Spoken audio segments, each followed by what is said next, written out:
We, in fact, have 40 states. We should get golf courses the hell open. We should be providing all the fun crap and inject some bleach in your arm. F*** you. 48 minutes of dogs barking. 48 minutes of dogs barking. 48 minutes of dogs barking. 48 minutes of dogs barking. Growl.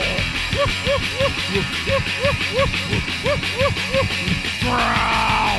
48 minutes of dogs barking. 48 minutes of dogs barking.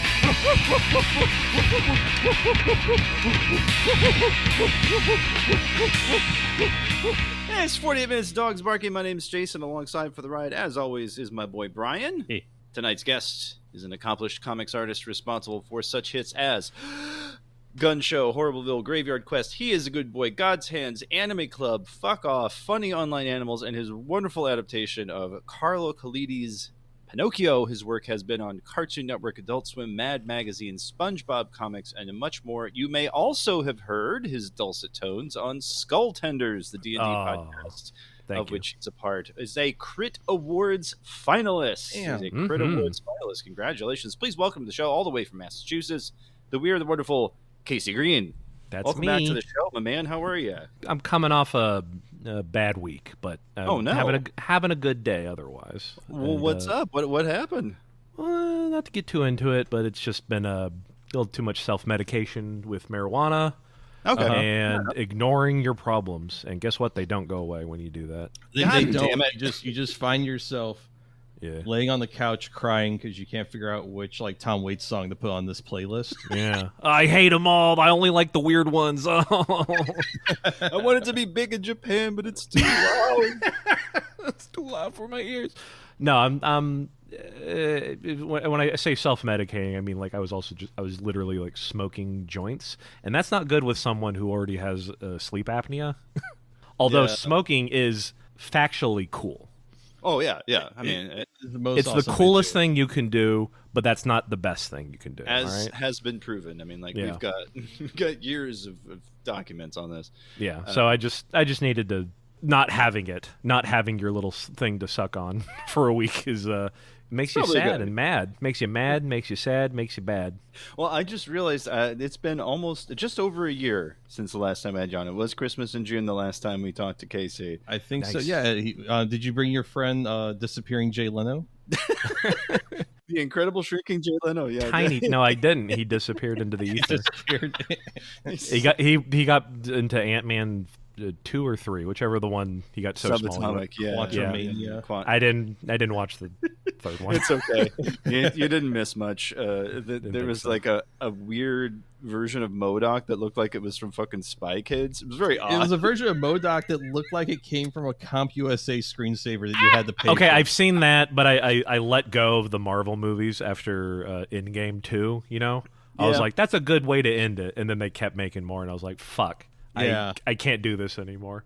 But I saw that MODOK and was like, I don't want to watch another one to see if that's real, because that's insane. That looks like crap. Sadly, it is very real. Oh man, jeez. Yeah, not good. You know what else is not good? Grooming kids. I don't know. It's typically frowned upon Typically. unless you're telling them to Generally, unless you're grooming them to eat pork products or Sure. join the army. What if you're actually doing their hair. doing their hair and things like that. I think that level of grooming Like a is fine. Sharpay, take them to the Westminster Dog Show. Take your kid to the haircut. Would you not call getting a haircut groom? No, that's weird. Yeah, Never mind. I mean, technically, that is a fine term, but in the world that we live in, there's a connotation attached to the word grooming that makes it sound like a little weird. But yeah, so Dr. Disrespect, a tedious, vacuous man. I mean, it's in his name. Sure. He got kicked off of Twitch in 2020. 2020. Yeah. Sorry. What did I say? I was Anyway. to say he got kicked off a platform that didn't Sure. exist. My apologies. He got kicked off of Justin TV 2000. You can't post. I hope you got IP $10, Dr. Disrespect. But he was mysteriously banned from Twitch in 2020, and there were some suspicions, but not a lot of a cold trail. Yeah. As far as how deep those suspicions went. And then recently, a former Twitch employee kind of did like a blind item on Twitter, I believe, and basically, without naming Dr. Disrespect, said like, yeah, that dude got booted off because he was sending messages to a minor.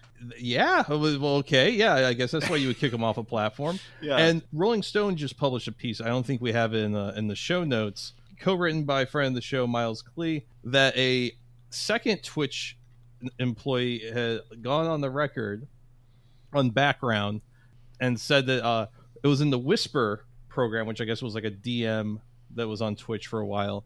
And once the person that Dr. Disrespect was talking to made it clear that they were a minor, the tone and the intensity of the sexual innuendo or content did not lessen. Oh boy. So it did not dissuade him. It just was not like something where he realized, oh shit, no, that's no bad. I'm not that kind of creep. Mm-hmm. He was like, no, that's cool.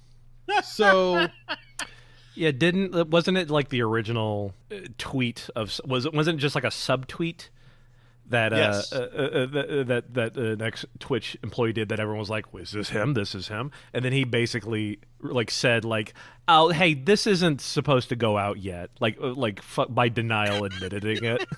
Yeah, Dr. Disrespect's actual response and to the gentleman by the name of Cody, who was the one who made the subtweet.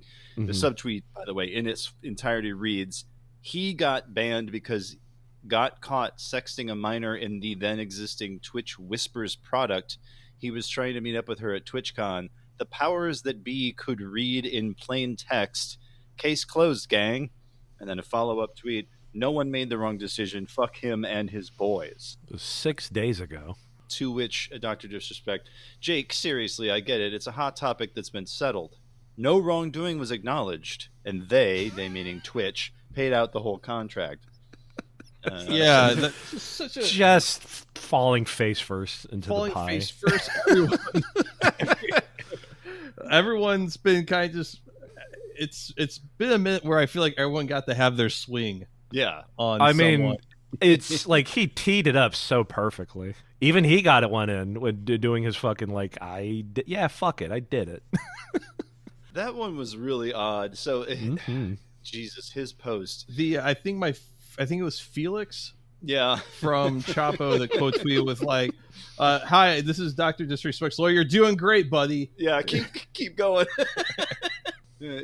Felix also said, I sent this to a public relations professional to give him a panic attack, and he's spewing poison out of his pores involuntarily. Something tells me that was Ed. Yeah. I think Ed Zitron had quite a conniption about it. But his tweet is I've seen some bad PR moves, but this is rough because I'm quoting here. Were there Twitch Whisper messages with an individual minor back in 2017? The answer is yes. Okay. Were there real intentions behind these messages? The answer is absolutely not. It's just gobbledygook after that because he just admitted to it. Yeah, and he admitted to it in the sentence before. Yeah, and criminal charges have been you think there brought. was any way to deflect or lessen the blow of his actions? He just said, "You know what? Fuck it, we ball." Yeah. What am I going to get kicked off a kick? Yeah, that's right. Because he's losing sponsorships and all that stuff pretty rapidly. The company that he works for, Midnight Society, dropped him. I only know Mr. Disrespect. He lost his doctorate through all the problems he's ever had, whether it was going into the bathrooms at TwitchCon or this. That's what I was thinking about. Was like he did this before. Filming in the bathrooms. Filming at in the TwitchCon, bathroom. I should say. And I think the thing was like, look at all of like the human zoo here at the bathroom. I've really seen like a guy like in a plaid shirt at the urinal looking over his shoulder like, the fuck? Yeah. I would too if someone came in with a fucking film crew. Filming a bunch of dudes pissing. Without a guy behind him with a backwards baseball cap and a bunch of releases and stacks of money.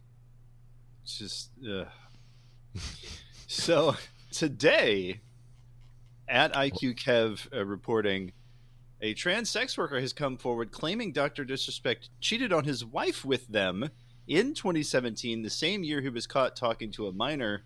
They go on to show detailed Twitter DMs where Doc was asking for cam shows while promising a sponsorship in return. After he got the cam shows, he then blocked them. Terrible. He is living up to his name. Yeah. Oh, absolutely. Yeah. Very disrespectful, this doctor. Did he have like a Mountain Dew in the Old Spice commercial and shit? And I was pretty wowed to learn he was like repped by CAA, one of like the bigger actor company agents or whatever. Just like, really? Just him too? What are you just gonna put him in fucking Taco Bell commercial? yeah. Apparently that's Not anymore. Fucking Del Taco commercials, maybe. There we go. There we go. Woo! No, we can only get you Taco Mayo. Sorry. Oh, Taco John. Yeah. I don't know that Taco John would want to touch him either, but He's just gonna be doing Papa Murphy NFTs. Papa Murphy NFTs. Oh. Because they sell them to you uncooked, they take EBT.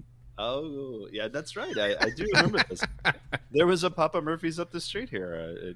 Ask me how I know what they take. No. I'll guess it's fine.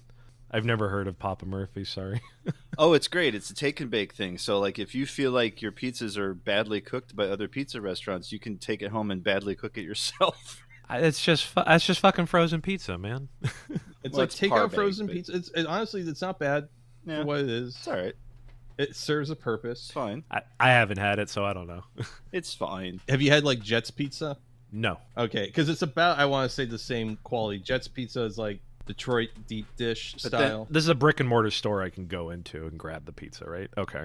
The thing is, you then have to take it home and finish their job for you. Why is everyone doing that Seinfeld joke, for fuck's sake? What's the deal with pizza? Yeah, I don't No, know. it's where Kramer wanted to do the make your own pizza restaurant. Oh.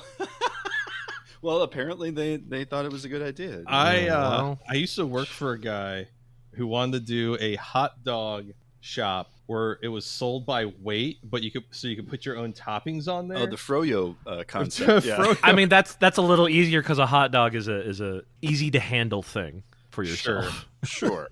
You know, a pizza is a big. Like, I don't know how to fucking work a pizza oven. No. It's easy, but I don't. And most people don't. From working at Whole Foods, it seems like the best qualification for working the pizza station is having a history degree you don't use and some anger issues that you're not addressing. Okay, it's not hard. Yeah, it's not hard to make a pizza. That's true. I was a delivery guy for a while, and so it's not that hard. Where are the Papa Murphys? I can't find any. They're not in Massachusetts. Fuck this place. Yeah, pretty much. I don't see any New England on these restaurant locations. Not even like Connecticut. Not even New York. Fuck, I'm fucked. Yeah. You'd have to go. Let's see. Jesus. Yeah. Is there one in Pennsylvania? No. No in New York. No, Vermont. Yeah. Say New York. They probably want to kick them out. Like, fuck you mean? Let's see here. Not even Ohio. Not even Ohio. No. Wow, the Northeast is just hurting on the Papa Murphy's front. They're in a You Papa guys Murphy's just got to nothing. sell with drought. Godfathers or whatever. Maybe North Carolina is the closest. There's a North Carolina. My God. Boy, you got to drive back quick. Maybe Indiana or Illinois. I'm just looking. I'm trying to remember my There's states. Indiana, Let's see. Yeah, I mean, you're kind of hosed there. There's not a lot of options Yeah. for All right. the Papa Murphy's They experience. should sell a frozen version of it. Yeah, I mean, if you're going to bake it yourself, you might as well. Doctor disrespects the age of consent laws. Moving on. Moving on. As a person who works in the arts, I thought you might get a bit of a bitter kick out of this. Toys R Us, in their infinite wisdom, again, we mentioned before we started recording, they're not actually a thing anymore, I thought. But apparently not. I do remember seeing one in a Macy's the once when I was just looking for Fat Boy pants and just being like, "What the fuck?" And Yeah. and then walking away. But I guess me, like everyone, is like Toys R Us fucking tanked it. They went down. They went under. Well, that was the whole thing. Yeah, they sold Bain other Capital. stores. Yeah, oh Bain God, Capital yeah, sold Mitt them for Romney. parts. The whole thing, but they're back now in soulless AI commercial form. That's pretty good for like a zombie store like that, as everyone seems to call them in the article. One of the Kotaku articles you linked is like Yeah, it just makes this the most soulless looking. It looks like shit. You look at it long enough, you're like, I can't. This is impossible. It's too clean. Well, not only that, but just like everyone's faces change constantly. There's no the head bikes look movements? like shit because it opens with the bike shop. He's daydreaming in a bike shop about this magical thing. It looks like really bad PS3 CG cut. It feels like a trailer for a pure Milo game that's never going to come out. Is this a sequel to Milo? Yeah, yeah. Yeah, he's just got this really uncanny valley shit going on. The whole thing, even the Jeffrey, the mascot. Giraffe, yeah. Giraffe, thank you. It's bad enough that they killed this guy's literal business. But now they got to like resurrect him in this awful AI video to be like, he had a dream about toys. Yeah, and you fucked that up. Yeah. But don't worry, you can still, get a bunch of mediocre shit at Macy's. Just My Paw Patrol action figures, and can you even get Nickelodeon Gak anymore? No, I mean, but there's still plenty of slime everywhere. I was gonna say, yeah, there was a big slime resurgence. But Gak, no. But everyone's got slime. 5 below you, there's like a whole aisle of like slime shit you Just could get. like shit that gets stuck in the carpet. Yeah, and gets out. Oh, it's terrible Yeah. stuff. Yeah, you don't actually want it, but it's there for you. It's there to be consumed and to be to ruin your day. Hey, for $5, $5.42 with tax. Hey, you want to get really mad at your kid? Yes. So one of my favorite comments about the Toys R Us AI video is Eric Wickham at ES_Wickham. Sorry, you're not allowed to shower today. Toys R Us needs to make another shitty commercial that looks worse than if they just use actors. He's not wrong. The exponential cost of using all this AI is going to kill us all eventually. I have kind of forgotten about that aspect when it came to the AI stuff, because like I'm not scared about it as an artist is Sure. what I do, and I've seen people have like tagged me on like a some This Is Fine thing. Yeah. It wasn't even the original image. It was a bootleg of the image that they put through like an AI thing that made it move, I guess. I did not click on it because I just don't care. That's not going to replace what I do. Like, I'm already making like a bunch of shit for a calendar and whatnot. Like, AI is not going to do that. But I did forget for a while that, yeah, the cost of doing these stupid things is fucking insane. So the Kotaku article you mentioned was really well written. Ethan Gotch really nailed it here in the last graph. What we're supposed to take away from this ad is an affection for whimsy and a renewed appreciation for humanity's enduring will to dream. But the real message is that dreams are cheap and easily replaced by AI. It's a proof of concept exercise leveraging a dead brand's last drops of nostalgia for a pre-internet age, aimed at convincing other companies that they too can cut costs by replacing human input with random slop.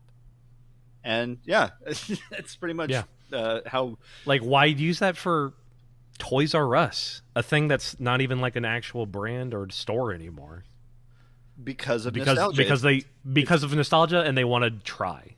That's the one part of all this AI bullshit that I'm like, I'm sick of waiting. I kind of want them to smoke the whole pack in kind of a situation. Like, make the movie out of AI, make the script out of AI, do the marketing out of AI, do the buzz out of AI, the posters, do all that shit as AI.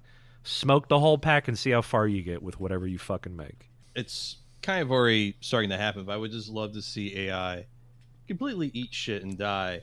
It's not even like a curiosity or a half-baked idea that has promise, but it wasn't ready for market.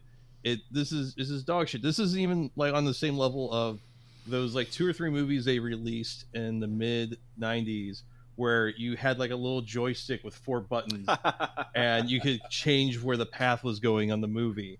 Do you remember that, Jason? Yeah, DVD, right? Or no, I have no idea what y'all are talking about. Oh, Like there was 2 2 movies. There was one that was a bike race through a city, and a second one was that you were a private detective that was also a robot. And there was Those like, are just games. Those are just DVD games. it was like a 3DO, like okay. well, I mean, it was like these were actually released in the theaters, but this was But it was like playing like a So everyone has one of those things. They can like, okay, I want the bike guy to go right, but everyone else hits left. yeah, the bike and guy you can just kind of see fucking on the bottom. explodes. You can, I think there was. Yeah, that's right. Because it was like a voting thing, and thing so at the you bottom. Yeah, it was like Smell-O-Vision 2.0 in the way as far as like gimmicks. It's the David sense Cage around, baby. video game design of movies. It just sounds like it would be interesting, yes, but like a concept, like in process mess because people are just fucking chaotic. To cap this off, because I don't know when I would ever talk about this ever again in my life. My grandparents actually took me to the one where you were choosing the narrative for the cyborg PI Okay. at Northwest Plaza, which is Oh, wow.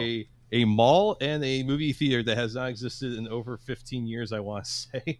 And my grandparents had no interest in interacting with the buttons. So it was just me and a guy who was probably in his mid-20s and his girlfriend. Oh wow. There wasn't even like 5 of us in the theater. Or there was 5 of us, but there wasn't not even 10 of us. And so I'm just like, fucking no, I want him to dispose his cyborg piss in the sink. Fuck yeah, I won. Like that was a real thing you could vote on, which was like, what does he do with his robot piss? And I guess one of the things was he just like pours it in the sink. And I'm like, cool, this is great interactivity. I agree with the robot on that. Pissing in the sink is great. So I believe you that it exists. I'm trying to look it up, trying to be like what was that called? That's so interesting. If it was actually in a theater or whatever. But I am like Netflix does that. they Right? do, Yeah, they had Yeah, Netflix has like little like a couple of interactive things, like a cartoon and like a love thing or whatever. That's interesting to think about, but I don't know. Like in a theater where a bunch of people are just voting on this or that. I imagine, ideally, like if like a test screening, I bet it probably went really well. Like if you had captive audience in a way, but if Sure. you're just kind of asking people to spend their money to interact with it, yeah, just a weird piece of technology. And I'm saying that is probably still cooler than AI. Oh yeah. Yeah, that's more.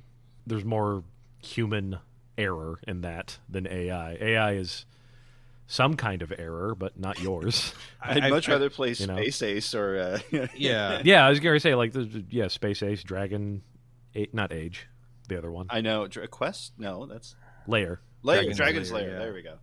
Don Bluth. Was that Don Bluth? It was Don Bluth. Yeah. Okay. Yeah. So not only is it Christmas in June, Oh yeah. Jason, it's also Pride Month. It is indeed. Hooray. We love our Pride Month stories, and none so much more than Newsmax's Addison Smith, who took to Twitter to announce his engagement to Charisse Edwards with the post, "Pride Month is so defeated. I love you," at Charisse Edwards, with a photo of them proposing and then her ring. First of all, no. What a dumb thing to just stir up. Like he got what he wanted, I guess, to be fucking clowned on by everybody.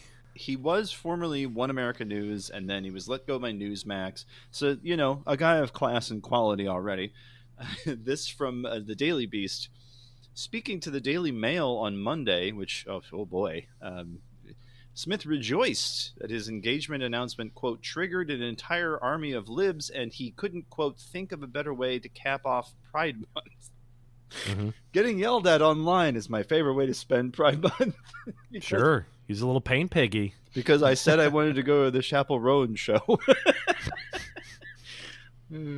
Pride Month is so defeated, and then Edwards, meanwhile, reacted to her beau's tweet by referencing Donald Trump's campaign slogan by saying, "Make June great again." So, he got retweeted by Ian Miles Chong, which is kind of like, all right, fine, whatever. A sentient That idiot. carpet. What's that idiot doing anymore?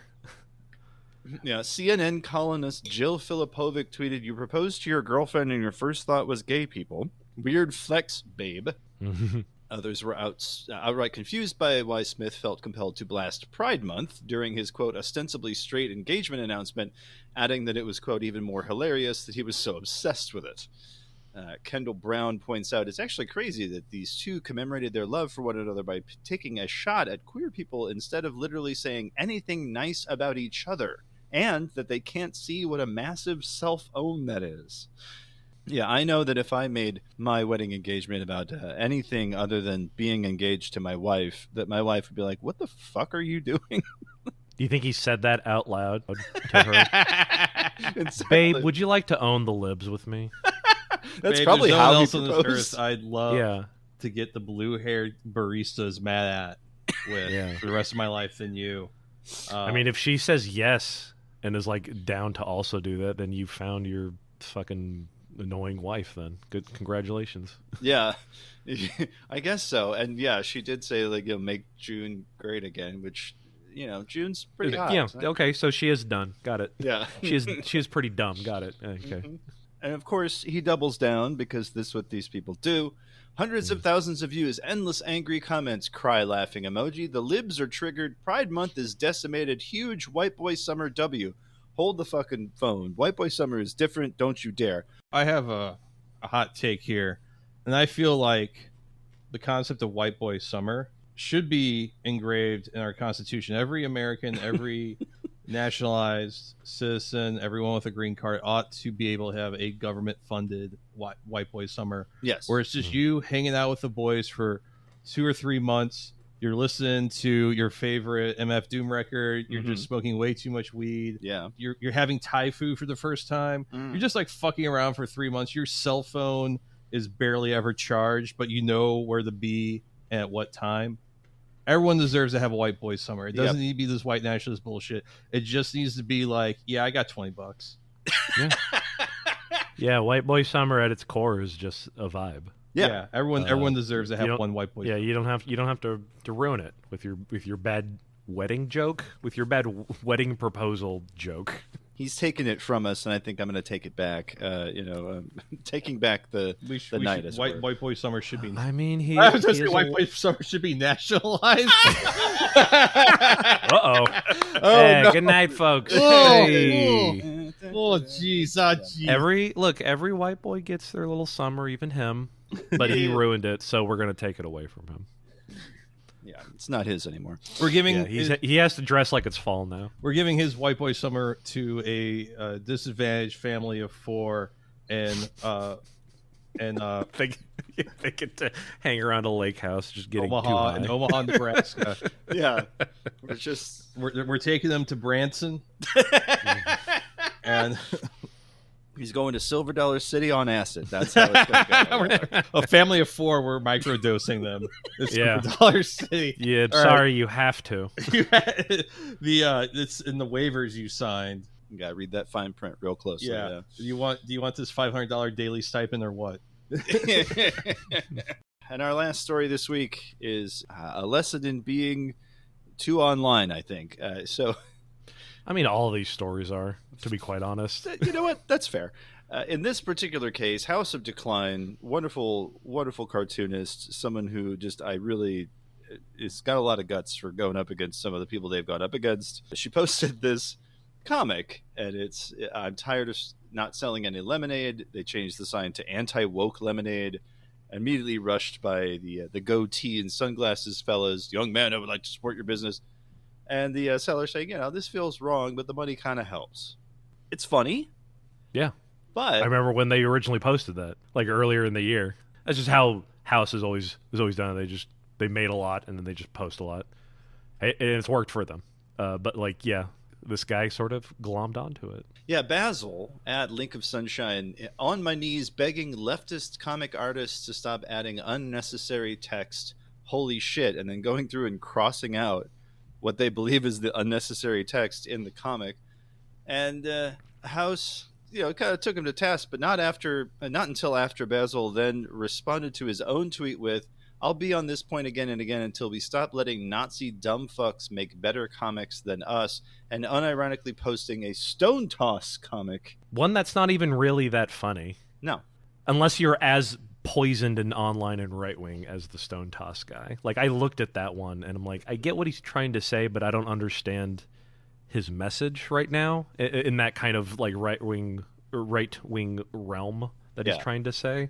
Like, that's just me, I guess, not being too in there. So it's not that funny. It's just not that funny. Yeah. Whereas the other, like, House's one is perfectly fine. And you know what? If I imagined it without a text myself and the way they did it, and I was like, it would be kind of funny, but the text is fine on its own. Yeah, it's not flavor. that much It's text. right. Yeah, it's good flavor. It's not that much text.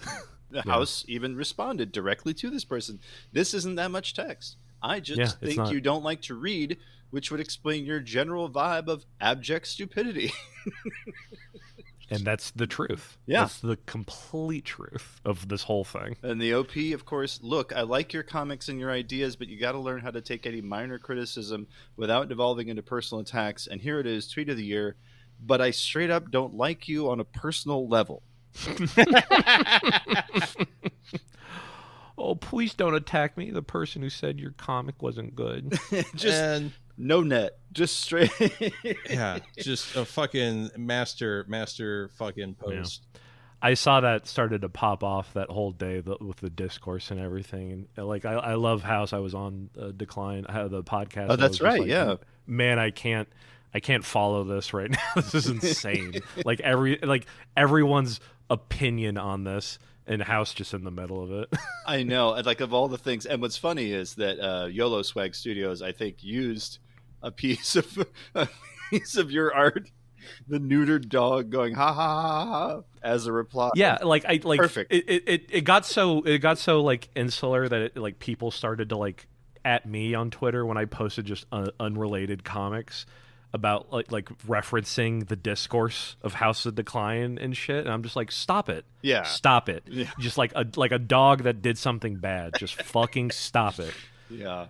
This isn't worth anything, not even as a joke, for Christ's sake. No, and that's exactly like, come on, dude. That also led to some people digging through this Basil person's old tweets, and lo and behold, their tweet, people on Twitter will really be like, you believe in voting? That pales in effectiveness to my strategy, firebombing a Walmart and then not firebomb a Walmart. Dog shit. Bad. Yeah. I think the only thing meaningful that came out of this discourse was a bunch of creator types on Twitter kind of coming together and being like, yeah, when you're kind of like a semi-public figure in whatever way that you are, people are going to say dumb shit to you, and you have a God-given right to tell them to eat shit and die. Yeah. Like, there's no playing nice. Like, I think Robert from Cool Zone Media, all that stuff. Okay, yeah. He said something like that. Friend of the show, Rory Blank, kind of chimed in on it. 9 times out of 10, if someone who is hiding behind an anonymous moniker on the internet is being shitty to you, sometimes the best thing to do is either ignore it flat out or just tell them to, hey, why don't you pull your bomb lip over your head and swallow? Yeah. Yeah. In the words of Orange Juice Jones, pull out the jammy and flat blast both of y'all. Yes. I mean, people, dudes like that, even when they're not that aggressively, like, this is even more worse. The Link of Sunshine account is like somehow worse because they're also a fucking a check mark. They got the Twitter blue thing, so they just have like they're no one, but they have too many people looking at their fucking like ideas and thoughts, and that's how that shit like escapes containment. Yeah. Just when random fucking people think they can just do this, and it just goes off on like even their original stupid tweet is 23,000 likes, and people just like, well, time to engage, my fellow blue check haver. Well, the worst part about it is that the discourse did in fact inspire a Stone Toss to make a comic. It's indecipherable.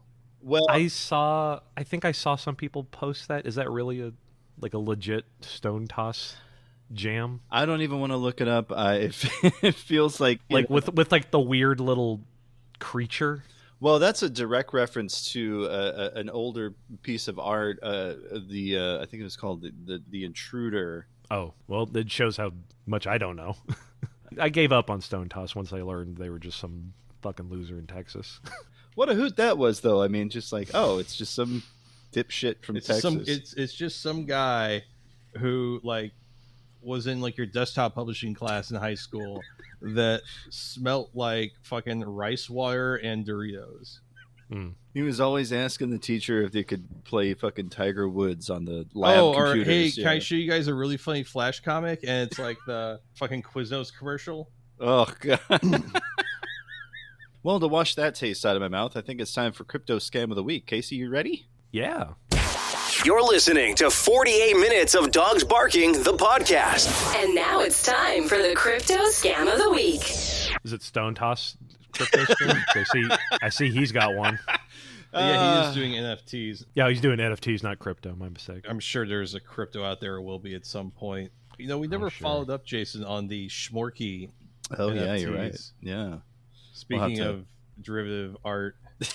Well, I mean, wasn't the whole conspiracy that a lot of people thought was Stone Toss was Schmorky? I thought that was the deal for many years. But now look who's got egg on their face. Yep. And you know what? I owe Dave Kelly an apology for exactly that one thing and nothing more. Mm-hmm.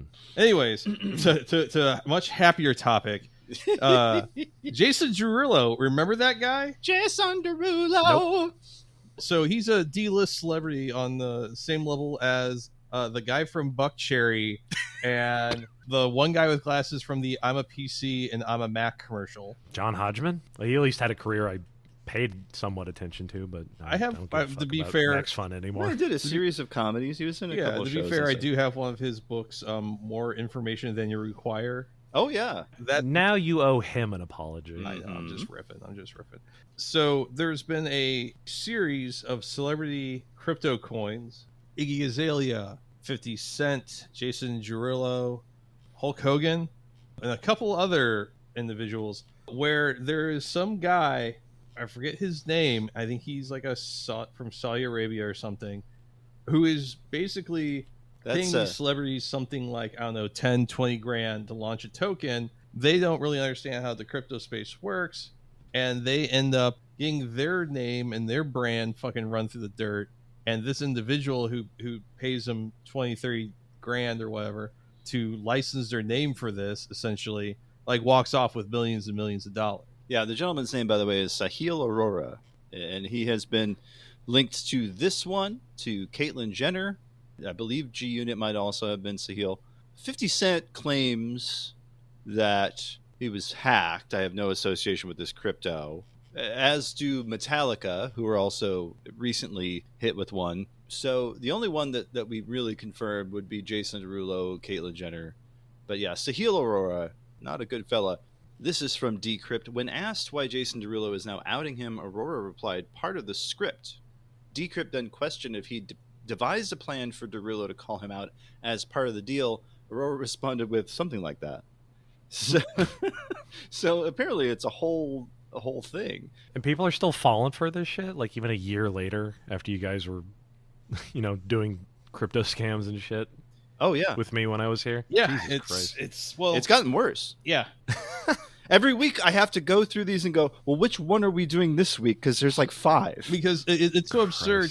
It's so absurd that what we have to pick now, because like a week or so ago, it was like, well, it's either talk about Hulk Hogan or talk about a company that verifies token contracts to make sure that they don't have any vulnerabilities and things like that. A certifier, I think Certicay, whatever they're called, did a white hat hack on Kraken and like stole $3 million to prove like this vulnerability in their like code and their system.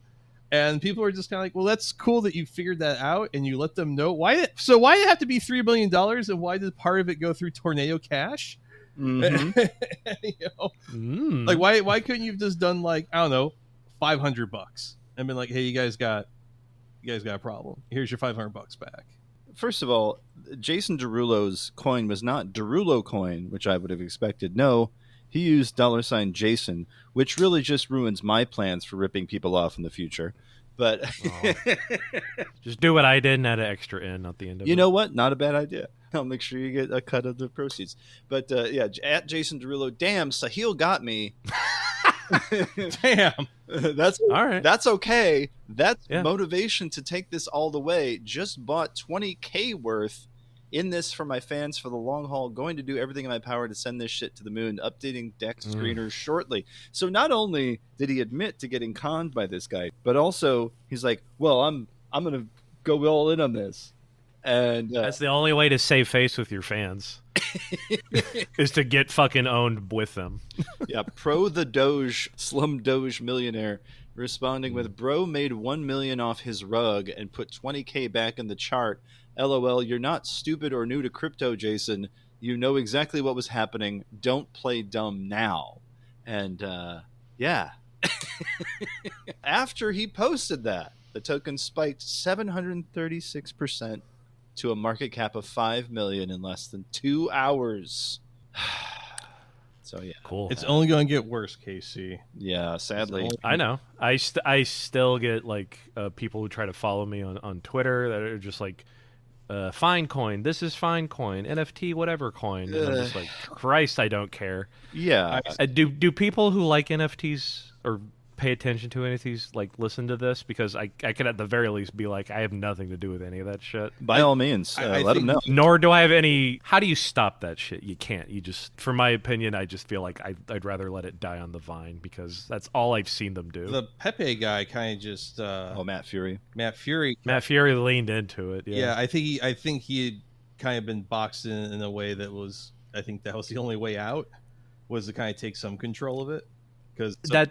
Yeah, but also like in the movie, the Feels Good Man movie, there was a very telling and nice thing by one of his friends, cartoonist Johnny Ryan, that he said he's a bit of a dummy, and he said in such a sweet way that I hold on to that. So when I see Matt Fury do things like this, like continue with the NFT, I'm like, he just doesn't know. Yeah. And no one's really telling him otherwise, so whatever. I don't know him. A fucking weird thing in the crypto space was earlier this year, the degenerates in the crypto world realized that there were other characters from Boys Club. Oh, yeah. So then there was a...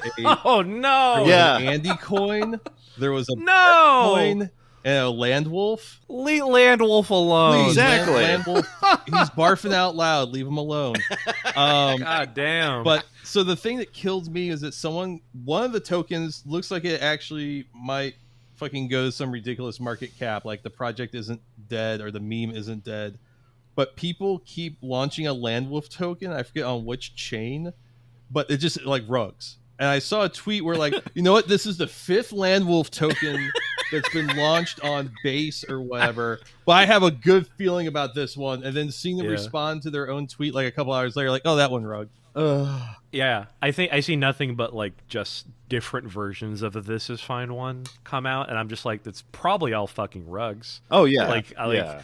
But like the people who fall for it are the people I just care the least about in my life. So I fucking block and move on. There was a meme token called Dog Whiff Hat, and someone on Pulse Chain made a token. I hope you've seen this. I hate to be the one to tell you this. That was called Dick with Butt. No, it was Dick Butt.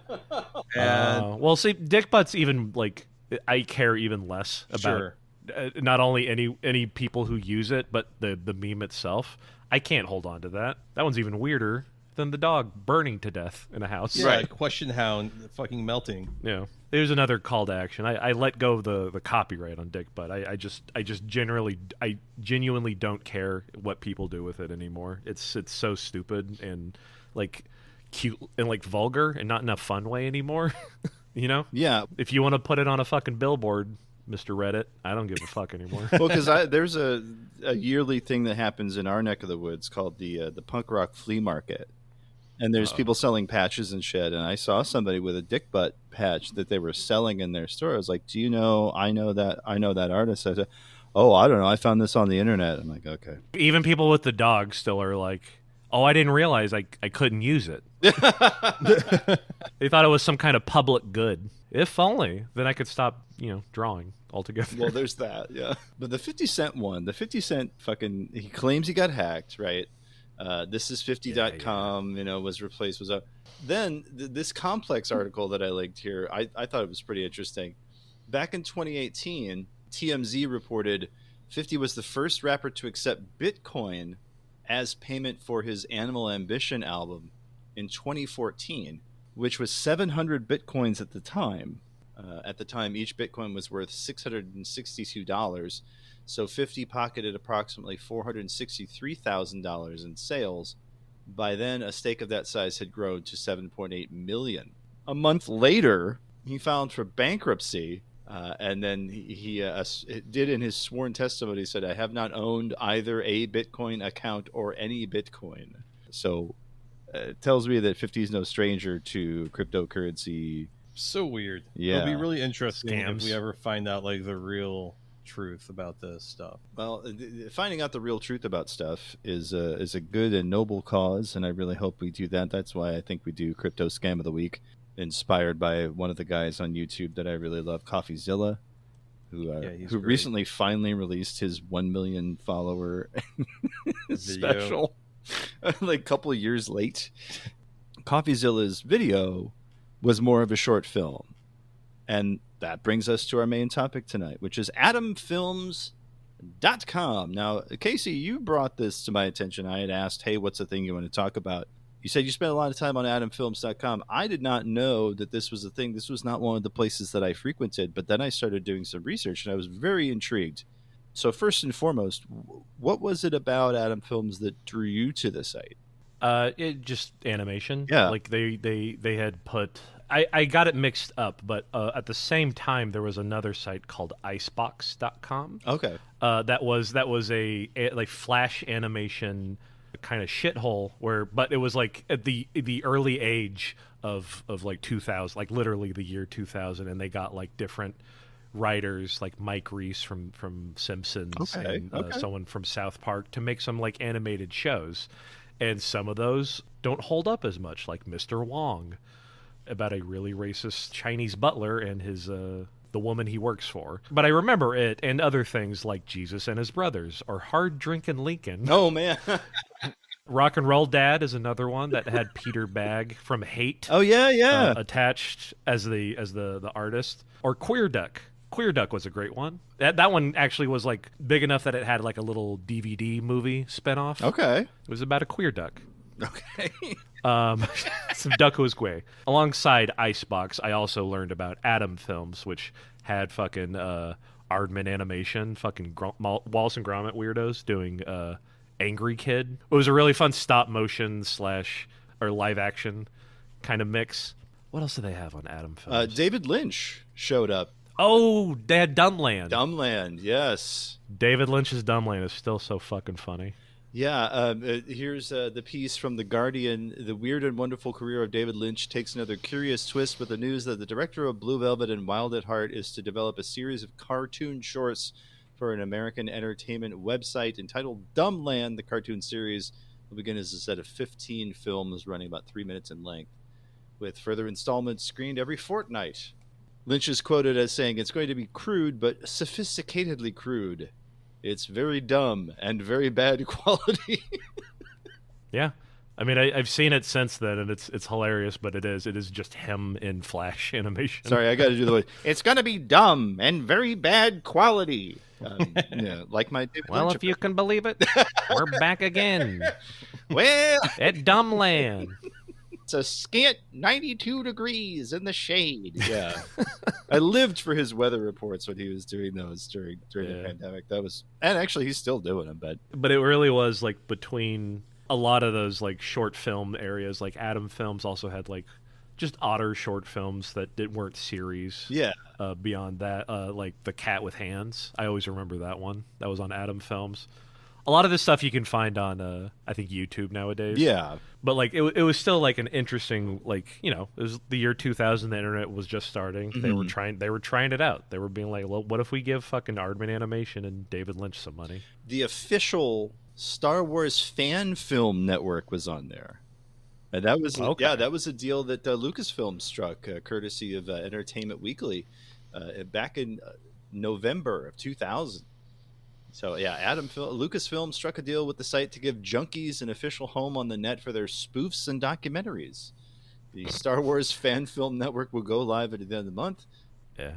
Send your submissions now. Besides splitting the ad royalties with Atom Films, George Lucas's production company will allow the hoax filmmakers to use their vault of sound effects in their miniflex. So the That's whole awesome. LucasArts sound library would be available for you. All right. That's a pretty dense place to go, because I got one of those CDs when I was doing audio production, and it was like, this is CD 42 of 637, and it's 99 tracks, and it's just every last little sound effect you could possibly imagine, just all there. And so if they've got that whole library, that's a lot of cool sound effects. There's a lot of, ILM and Lucasfilm really pioneer. Bill Burt in and of himself was like the sound effects guy for a very long time. Yeah, it was such an interesting era of like them trying to figure out, them being like, I guess Hollywood, trying to figure out like what the internet can be used for, and they gave a lot of interesting writers and up and coming folks like their own mini series essentially to fuck around with, like not only on AtomFilms but its sister site Shockwave.com, which was it probably hard to find nowadays because Shockwave's such a bland fucking name, but it was a part of Flash and Micromedia before Adobe fucking bought them out. Well, because the other thing that really interested me was that it was founded in 1998. Like the video on the internet in 1998, and by the time it became actually AtomFilms, was scant. You couldn't. Video was very hard to both create and get people's eyeballs on, because it just took so damn long. The company was founded in 98 by Mika Salmi, and then Sequoia Capital, Michael Moritz, were lead investors. So like they had a lot of big money already behind it just at the start in 98, which is baffling. 6 years into their existence, 2006, I should say, so probably 8 years if I'm doing my math right, MTV bought them. And everything. AtomFilms, Addicting Games, Addicting Clips, and Shockwave.com. This buyout occurred shortly after negotiations against and subsequently with Google to purchase YouTube. They were getting everybody into this whole mix here. But boy, Joe Cartoon was on AtomFilms. Of course, Joe Cartoon had his own site too, but he also had his work there. Yeah, but boy, I love the shit out of Joe Cartoon. As stupid as that was, I watched the hell out of fucking those. Frog in a Blender. Frog in a Blender. Yeah. Do you guys remember Princess? Are you talking about the Matt Stone, Trey Parker? Yep. I was actually trying to bring that up a second ago. I remember watching that as a teenager, probably like 13 or 14. I remember many years later reading an interview with, I can't remember if it was both of them or one of them, but they were basically saying like, yeah, Shockwave paid us money to make a cartoon on their new format, and then we gave them something that was so vulgar that they kind of felt ashamed that they ever did it to begin with. Yeah, the first episode is the guy getting a hand job from his wife, Princess not understanding it, and then when he finally comes, he accidentally shoots his load through his wife's head. Yeah. And then the next episode is the fucking like officer coming to be like, what happened here? I don't think I ever saw this one. Oh my god. Faster. Thank Christ it's the Internet Archive exists. I've been reading that a lot lately, or watching a lot of stuff there lately, but it is still all on archive.org, folks. Go look up Princess. Our show would not exist without it. Let's just be honest. One of the funniest things about this Mika Salmi guy, the guy who created the site in general, was that he was a former executive at Sony and EMI, the record labels. Per Variety, he discovered both Nine Inch Nails and Presidents of the United States of America. Wait, really? Yeah, apparently, according to this Variety article, it's Jesus Christ. They already had a deal with Warner Brothers when they started, but that kind of didn't really do as much as they'd hoped. They tried to get a deal going with New Line and Paramount, but none of those really worked out. It wasn't until Viacom/MTV where they got the big money and really started taking off. And that's when you got stuff like Aardman signing, because that was maybe a year later, a year or two later. You had Aardman showing up to do Angry Kid. David Lynch showing up. That was also 2000. So yeah, we had a lot of that stuff kind of happening, and it stayed pretty much as it was for a long while. But then they went to Sundance. This is per Screen Daily. January 2000, in the first internet licensing deal announced at a web-crazed Sundance Film Festival, AtomFilms has paid a modest upfront fee to acquire both on and offline rights to Jason Reitman's 16-minute short feature In God We Trust. I don't know this one. In God We Trust. It was before Jason Reitman really did anything of note, because like this is way before he did Juno, way before he did anything relating to the Ghostbusters franchise. This was kind of one of his, because it's Ivan Reitman's son. I see. They did work with Universal Studios. That's Frank Biondi from Universal Studios got involved there as well. From the start, they had all this big money. The future of film is on the web. That was kind of their main thesis, and they kind of proved it right. I mean, they lasted. They weren't wrong. It's just like the internet wasn't quite there yet. Mm-hmm. But I still remember all that shit from like Shockwave, AtomFilms, Icebox was the other one I kept bringing up. Yeah. And all the weird shit from that. Like those things are permeated my head for the rest of my life, you know? No, and you're not wrong. Like we did a whole Christmas themed episode about the Trey Parker, Matt Stone, The Spirit of Christmas, where it got passed around on VHS, and this is probably one of the first like things that got passed around as like a movie file, like when like just like a really low res movie file in emails or something. Well, it also, if I remember correctly, it was included by mistake by a developer on a Tiger Woods PlayStation 1 game. Yeah. Just secretly, just like you could like hack it and be like, oh, there it is. Yeah, if you put the Tiger Woods game in your PC, you could just grab that MOV file and it would play The Spirit of Christmas. Hell yeah. I don't know anything else that would get me to play a Electronic Arts golf game in that era. Yeah, just to see if it was real. Yeah, well, yeah, because I mean, Tiger Woods golf has always just been kind of lame. I mean, golf video games in general. Hey, man, don't besmirch Hot Shots golf. I'm not talking about Hot Shots. I'm talking about the one because Hot Shots rules. I'm talking about the ones that are like real accurate, and you're gonna like, it's fine. Yeah. Golden Tee, whatever, all that stuff. Like, I don't care. I wonder if you could find that old Tiger Woods games. I'm just like, it was recalled. It said on the wiki I'm looking up, and now I'm curious if I could I find that on eBay? Recalled South Park. It is. It's $65. Oh no, I don't want to pay $65 for that. Let me go down to acceptable. Is it? The disc is in fair condition with somewhere. Quite a bunch tested working.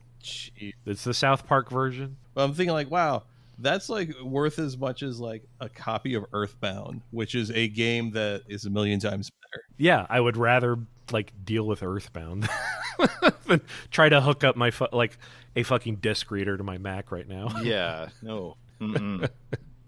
So in 2008, AtomFilms got bought by Comedy Central. Boo. I know. Essentially, they were like, oh, yeah, we're going to commission a bunch of original web series. This here CNET, along with 4 new original web series commissioned by Comedy Central, which range from an animated show about conjoined twins connected at the naughty bits to a live-action series about 3 clueless slackers who attempt to be militia guards in the U.S.-Mexican border. Atom.com welcomes user-generated submissions. And so they tried to do the Funny or Die model a couple years too late. Like Channel 101 or whatever it was called, yeah. Are any of those stupid things that they made, like, I kind of remember the conjoined twins one. I vaguely remember that, yeah. Wasn't it like the Sklar brothers? They got a couple of like fucking... Oh, yeah, that sounds right. They're St. Louis boys, too, so that feels right. Go ask them. Yeah, let me... Go find them right now and ask them. No, they're filming Cheap Seats right now. They're busy. According to this article, this is fucking ridiculous. The new site has more than 20,000 videos in its library already, and predecessor AtomFilms.com pulled in more than 1.9 million unique visitors monthly, which executives say is more than online comedy brethren Funny or Die, Super Deluxe, and The Onion combined. Oh, I miss Super Deluxe. Oh, I do too. Same. Oh, Maria Bamford's show. Do you remember Y'all So Stupid from Super Deluxe? That's all on YouTube also, and the animator, the guy who created that, his name escapes me, is so cool. Like just that animation style is so fun. He did the Aqua Teen movie intro. That guy, and then I was trying to remember, but it just hit me. Brad Neely, the JFK and the George Washington videos were originally on Super Deluxe. My wife was obsessed with Brad Neely. Had a huge Professor Brothers fandom going in her own head there. They wound up getting Adult Swim shows. Brad Neely did, and None of them really hit, though, sadly. I kind of hoped China, Illinois would do it. I kind of hoped Scarf Narflin Beef Leo would do it, but... He cut that off at the knees by naming it. Yes. Oh, yeah. But I did like China, Illinois at times. Oh, yeah. That character of Baby Cakes was so... And that Baby Cakes was a Super Deluxe show. Huh. I remember that, yeah. Devin Flynn, that's the guy who did Y'all So Stupid. Okay. He's still like animating to this day, but I love going back to Y'all So Stupid and just the high color intensity of insanity of it. Well, yeah, because I see a lot of stuff now that feels like it came directly from that. Like, there's some stuff from Smiling Friends that feels like it came from it, or even like YOLO Crystal Fantasy, or any number of the Teenage Euthanasia has a lot of stuff that feels ripped straight from that style. Oh, sure. He was apparently an animation director on Wonder shows. And, That makes a lot of sense. Which is PFR who did Teenage Euthanasia. So yeah, there's a direct line. I remember reading an interview with the guys that did Wonder shows, and they said something that they got like something ridiculous, like $800,000 or $1 million per episode for like to produce it. Good Lord. I mean, you can kind of see it on the screen at least. Like sometimes some of the animation is pretty good for what what it is. Yeah, and it was definitely fucking funny. I still the episode where the one puppet gets the sores on his body that everyone loves to eat called Chulies. Yeah. I was rewatching it the past month or so. I didn't get that far in it, but I always loved PFR. I just gotta enjoy that again. They got Chris Maloney from fucking everything on as like, Law and Order. Law and Order. He's been in a ton of stuff, but yeah, that's the one I remember. That's right. That's for you. He's telling people not to eat him or something. It's just, oh god. I mean, in the second season especially, Wonder Shows and pulled in some killer guest stars, like David Cross on the episode. Yeah, that's the one I was thinking of. The entire Horse Apples one is great. Well, I know a few people that like one of their most prized possessions of media is having both seasons of Wonder Shows on DVD. That includes me. Yeah, because the season 2 has the front that has, it looks like it's somebody's hair, and it's like, oh, it's so soft and petable, and then you open the box and it's pubes. That has like comic books and shit inside. Like, there's just some. Oh, that's sick. My prized weirdo DVDs is Xavier Renegade. Oh, Angel. yeah. I have, both seasons of that. Well, it comes in one like box set, but it's just 2 discs, both seasons. Oh, it's great. I love Xavier. Yeah. PFR will always hold a special place in my heart. Not only just Wonder Shows, but like Heart She Holler with Patton Oswalt, and just Shivering Truth is what I aspire to create. That is the one that I have not seen yet, and I have. God, yeah, it's my favorite. I've seen clips on YouTube, but it's obviously not going to be the same as watching it. But that sensibility, that kind of like really edgy, but also having a point, was honed to a mirror shine on these kinds of sites. Like AtomFilms was just like a little bit of that, but boy, it was everywhere on the web for a while, and I think now we're just catching up in terms of stuff, because we talk about Smiling Friends all the time on this show. Smiling Friends has that similar old internet vibe, but in the Newgrounds or albino black sheep kind of flash animation way, which is the little brother of all this stuff. Yeah, these other ones had money behind it, whereas the Newgrounds and albino black sheep was just folks who pirated Flash and made insane videos. And that's exactly what like Smiling Friends really gets that, because a lot of those guys were those Newgrounds kids making that shit. Michael Cusack, I think the guy's name is. His YouTube page, if you go to it, is fucking amazing, because he had like Australia Man, which is just like a guy that gets drunk at the playground. There's one where it's like two, like, I forget the slang for it, but it's like the Australian word for like a redneck, like white trash. Bogans, like yelling at each other at a bus stop, and one of them is like, "Yeah, let me get you, let me borrow your lighter there." And then the guy's like, "No, I'm not gonna let you borrow my lighter because you're not gonna give it back." And they're like arguing back and forth, like, "No, man, I'm gonna give you back the lighter, dude. I want to smoke my ciggy." And the guy eventually gives the other dude his lighter. And he like lights up the cigarette, and he's like, "Tight." And the other dude's like, "Give me back my lighter, mate." And he's like, What liar? And like they just fucking start screaming at each other. It's Damo and Darren, Siggy Butt Brain. Yeah. And at the very end, That's a good name. Siggy Butt Brain. and at the very end, they're like fucking yelling at each other. And one of them, and the guy who took the liar, or the guy who's offended that his friend took the liar, is not giving it back. Is they're like, fuck you. They're screaming at each other at the very end, like, hey, footy's on, Leia. You gonna come by with and have a couple of beers? Like, yeah, man, I'll be there around 5.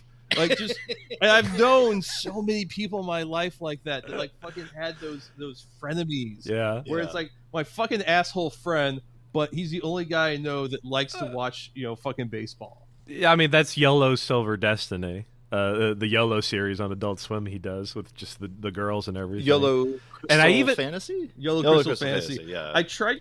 Crystal Fantasy was the first season name, and then the second season name was Silver Destiny, and they're Okay. going to do a third season, and it's going to be called like Gold.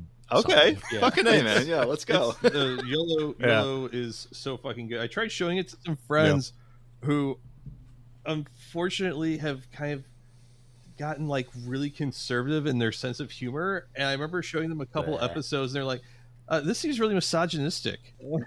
I guess. Shut up. No. Have you ever met Australians? Yeah. Yeah. They're sometimes like They're fucking weird, man. like they can be wonderful and frightening and strange all at the same time. Yeah. The only Australians aside from like random people that just like meet at a bar or something was this graffiti artist from New Zealand. The only ones I've actually like met in person, and everything was like, yeah. They're like, so how you liking St. Louis? Oh, I love it, heaps, all the heaps. Yeah, Well, the, like, all right, The we huffing dots out there. The family that owns Silver Ballrooms from Australia. Okay. It's a pinball bar here in St. Louis. And I remember doing a photo shoot there one time, and there was a guy that showed up. He was a young guy. He was Australian. I was talking with the brother of the owner, who apparently was like did music photography in Australia in the early 90s, and talked about like almost getting a fight with Billy Bragg or something. And like, just like these crazy stories like, that's a good kid over there. His green card expired, so we just been paying him under the table to, keep things neat, And I'm like, that's really sweet. Right. and I don't know if there's knew anything about each other before this arrangement other than like, yeah, I'm Australian, you're also Australian, and I'm kind of fucked. Like, yeah, we got you. Just go fill up my Subaru Brute. Yeah. Oh, is that what he was trying? God I damn. don't know. He was like doing people's laundry and stuff. And I'm like, oh. Bar life is always weird. And then you start doing things about legality of people's bodies in certain countries. Yeah. It just gets a little bit weirder. Yeah, I think Also, the story is like 13 years old, so I don't think it's legally applicable to anything. I was going to say, do you need me to bleep some people's names? No, maybe. But yeah, you. Can you bleep my name? Beep, beep, beep. That's what we're going to call you. The whole You ever see Cusack's kind of straight lace Hulu sitcom that he got with Justin Roiland's whole thing before he kind of melted under his own bullshit too? What was that called? Koala Man. I've heard of it, but I've never seen it. It's not bad. It's more standard, as a 30-minute sitcom or whatever. But it is still very Australian in its way, and it's not bad. It's probably not going to get. It hasn't been picked up for a second season or something. Like the first one was 2021, I think. But I didn't hate it, and this was. And then by the time Smiling Friends, popped off, I think he just was like, "Fuck it." Well, yeah. I mean, there's really. The only reason I heard of it was because somebody that I follow on the internet, Demi Lardner, was a voice on it. That's where I first heard of it. Doesn't look like it's getting another season, but they did get Hugh Jackman to be a series regular on that first season, so And Sarah Snook. Yeah. Jermaine Clement too. it's a very Australian show in its own way about a guy who's a stupid superhero named Koala Man. Oh, they got Hugo Weaving to show Yeah, up too. I think the thing I read about Justin Roiland's participation in that show was that he was such a huge pain in the ass that like they killed off his character. Like they wanted to make him like a semi-regular. They wanted to bring that character back, but he was such a huge pain in the ass to deal with for just one episode. I don't even think he's in all that much. That they were just like, you know what? Fuck it. He died in a car accident or something. Yeah, at the end of the episode that he voices a character in, like he just gets fucking hit by a car and dies. So they poochied And him. It's like, yeah, they poochied him real bad. Like he wasn't like a good character anyway. He was just an asshole. Like you had to deal with for the episode, and then he died at the end. That sounds appropriate. I feel that that's a perfect way to do that. Yeah, he was kind of a jackass. So yeah, we just kind of. Speaking of things that it would be cool if we got another season, have either of you? I guess we're kind of preempting the breath mint here a little bit, but have either one of you watched Bird Girl? No. Yes. I have not. But Casey, you have. So Yeah, I liked it. I love the original Harvey Birdman series. It is such a weird and different way of like the guys who created it and wrote it.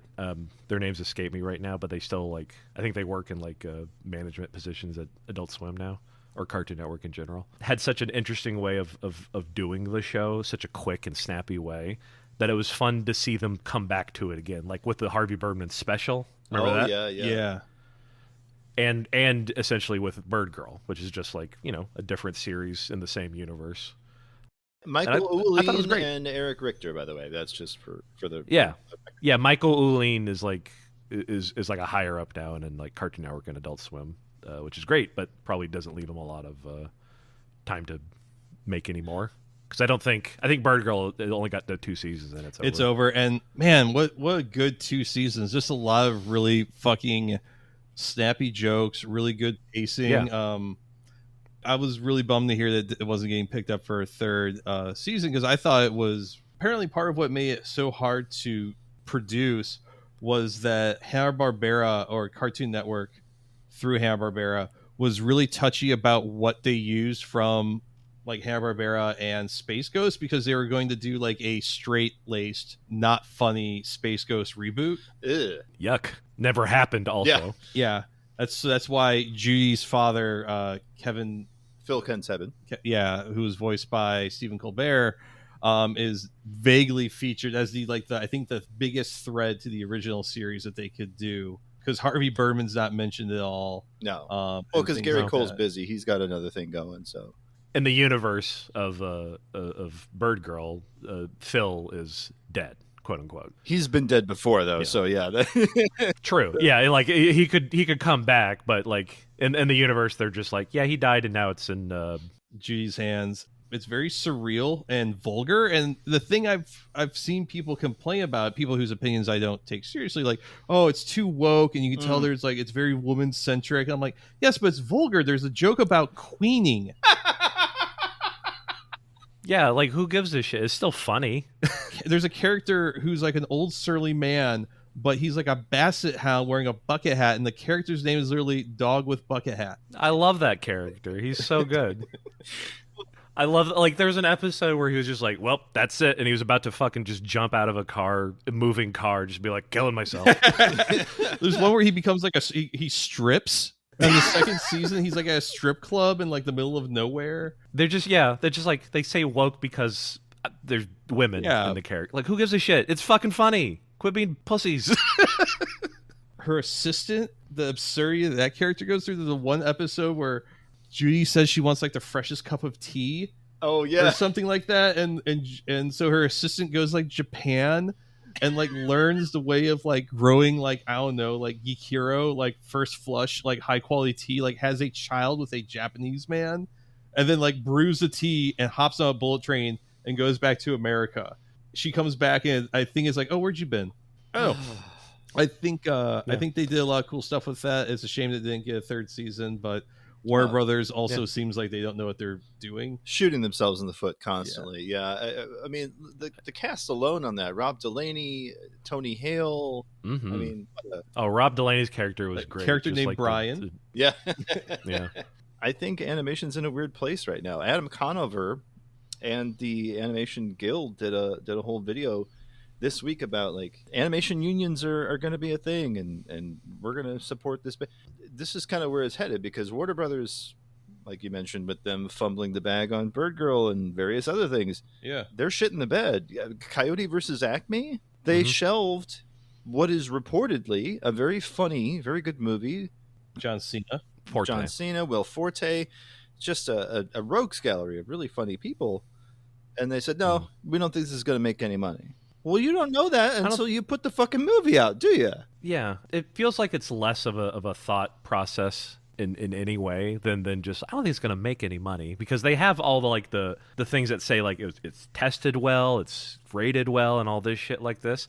It just seems like it's a line on a fucking Google spreadsheet that he goes, get rid of that, keep that, get rid of that, you know? It is worse because it feels so fucking heartless and artless, to be quite honest. And like, you know, all the shit they've shelved beyond, like Cowdy vs. Acme sucks, but like also the Batgirl movie that was also equally as done. Well, yeah, because Brendan And, Fraser apparently did a bang up job in that movie, and like we'll never know, I guess. And all the things they just took off of Max, like Close Enough. I loved Close Enough. The JG Quintel show. And others, and it's just Infinity like Train. I mean, you need it. Infinity Train.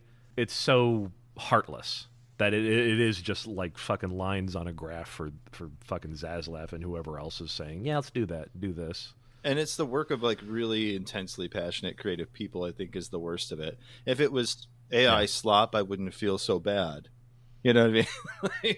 Yeah, have them do the AI movie, like I said, and then whoever's gonna put it out is just like, and then just fucking writes off the whole thing. I would shrug my shoulders much more at that than I would at something that's clearly a passion project. You know what I mean? Like it feels like. It'd be very funny if it just got the same fucking treatment. Well, hopefully that's going to be the case. Here's hoping, folks. Well, about that time to go gross, baby. Yeah. Yay. And now, the moment you've all been waiting for. Shock.jpg. Time for vulgarity, everyone. It's our favorite thing. It's shock.jpg, everybody. So this one's called Typical Macintosh User. So I didn't want to personally offend you because I realized, oh shit, he said he was on a Mac. Well, oh god. Hey, you can't hurt me. I'm on a Mac. You'll never hurt me. And now I'm gonna sip my beer and hit enter. Typical Macintosh User comes to us from Consumption Junction. Wow. The old website. That's a whole episode in of itself, isn't it? Consumption Junction. It looks like a man eating a. Well, it's still loading. There it goes. There he is. Never. It's like a man at a desk, looking at a Gen 3. Yeah. Keyboard there. I have one of those. Very, very good tactile feeling there. But he's not going to be understanding how the great key flow on that Gen 3 keyboard, on that G3 keyboard. No. Because the man looks like he is wolfing down a sizable piece of feces that looks like about the diameter of a Chipotle burrito.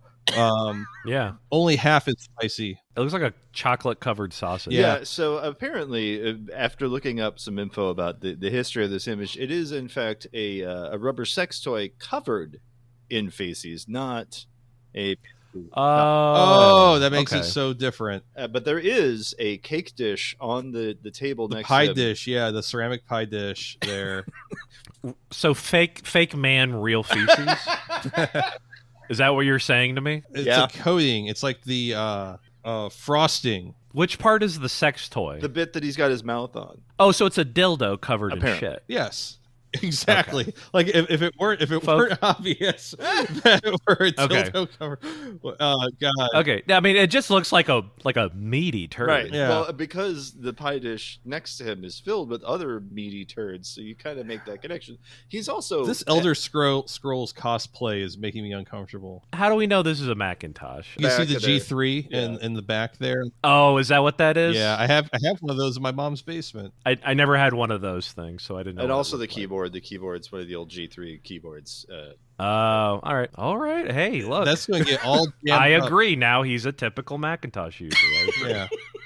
At least at the time when this photo was taken, which I'm guessing is like early 2000s, because that's before they did the Intel switch. He doesn't even look like he likes it. No, but he's also covered in doo-doo and apparently jacking it. So, you know. And naked. He's naked, too. Yeah. I mean, yeah, okay, I could see. Yeah, he's holding his wiener. He's also got a pack of cigarettes, right? For later, and a lighter right next to the pie tin of doo-doos. Do you think shit has a different quality if you like light it on fire? Kind of like if you like get a caramelized liqueur. Yeah, if you get a liqueur, it's a little bit. You just light it on fire, blow it out, does something to it. I guess. I would never want to try it, but I guess. What do you think's in that CD pile on the other side down there? 311's 311. Red Hot Chili Peppers, Californication. Whatever awful games you could play on Mac back then. Jurassic Park Trespasser. Oh. Might Quake and Magic. 3. Yeah. Oh, man. Quake 3, you said? Yeah, I think Quake 3 was on Mac. Yeah, it was. Yeah. Let's see. Probably Unreal Diablo Tournament 2, 2004. Unreal Because Tournament. that was the only game I played on my G3, and it was pretty awesome, actually. In the year 2024, this compressed small image of a man licking shit off his dildo, I guess, sucking shit off his dildo, doesn't seem as gross. I know it says shock.jpg, but man, oh man, I don't know. I know. I've seen worse. That's the thing is like time has not been kind to some of these things. Like we had one last week, Mud Monster. That was another one with a guy covered in doo-doo. And Can I see that one?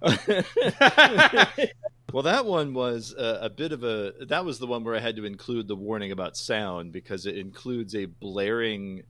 It includes a blaring bit of music from Orgasmo, the "Now You're a Man" song. That's just a good song. That's not that bad. No, it's great. It's DVDA. Let's see here. He just looks like he's having a good time. Yeah, Yeah. it's Just- just I don't hear now you're a man, I guess, but I can picture it in my head and I'm like, yeah, all right. My buddy from college is a pervert. Just started making the YouTube of porn. He's finally taking free users. Yep. Those ads were everywhere. You couldn't escape them for a while. My buddy is created the YouTube of Boy, porn. he's a crazy pervert, Yeah. and he found a way to hack into the government and is giving everyone free dishwasher detergent. It doesn't really look like shit. It just looks like mud. I think there was an original version where it was like green and somebody recolored it. That was another bit of lore that I think I forgot to bring on. So there's like two versions of it. I don't know. Mud Monster is very weird. Cool. Yeah. I really am desensitized to a lot of this shit. Yeah. Well, there was that utility limb tweet a couple days ago about, before all these posting styles, we just all gather around, look at a picture of a guy's butthole or something on the side. It really was like that 20 years ago. Like, Gather warmth, children. I have a friend in high school that had a shirt that just said goatsy.cx. Classic. And he got in trouble because a teacher saw his shirt and realized that was a URL and Then went to it. Yeah. That's right up there with like whitehouse.com. That's not that's not his fault. Your friends. That's the teacher's fault. That's right. Absolutely. They're just getting mad at him for no reason. Well, and you also, as part of the Me and You series on Patreon, did a comic just came out today about teaching your kids about the old internet ways, and the guy's taking his son to go see Rotten.com. Oh, Yeah, I was getting out of a longer thread of like a Faust parody and just being like, I'll have a kid who doesn't give a shit just watch like fucking Five Fingers Family or Elsa Dentist, which are like the weird shock videos, I guess, for kids now that aren't really shock but are just as grotesque and weird. Yeah. In like ways we just won't understand until they grow older and fucking weirder. Most of the kids, And then, just had the dad just be like, oh yeah? Get a load of this.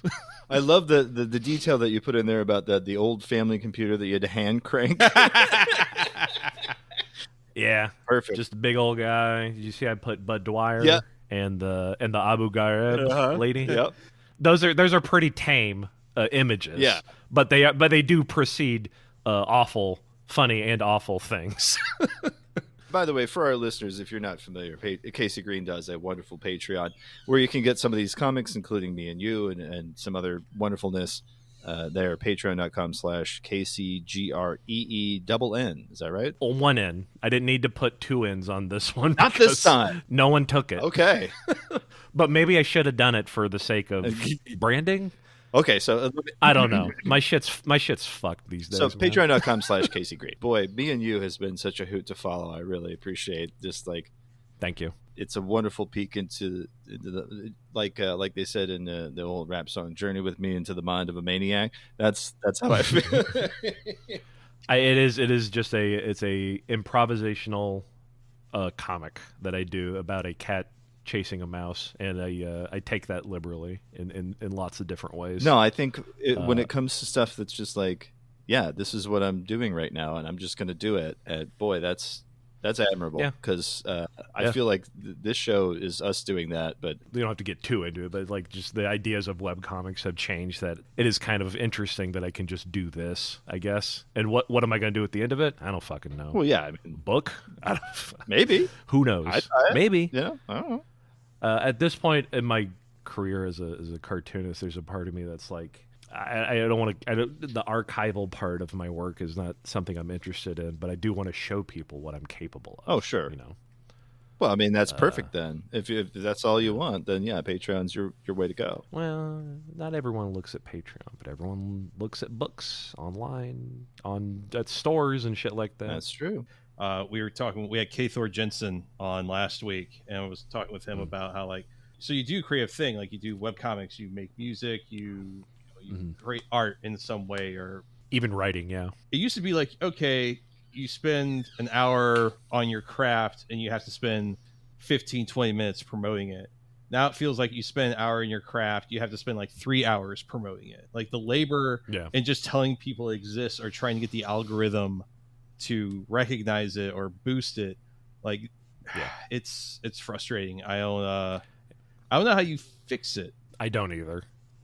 Like, the only thing I can think, like, Patreon's fun, but there's still a bar to be like, well, you have to be a member or give me money to enjoy most of that content. And I am trying to like remake a website that is just like a dumping ground of comics that is simply just on my site, kind of like what Gun Show was back in the day. But even then, that's not going to fix it. That's just going to give people a easier way to see the thing.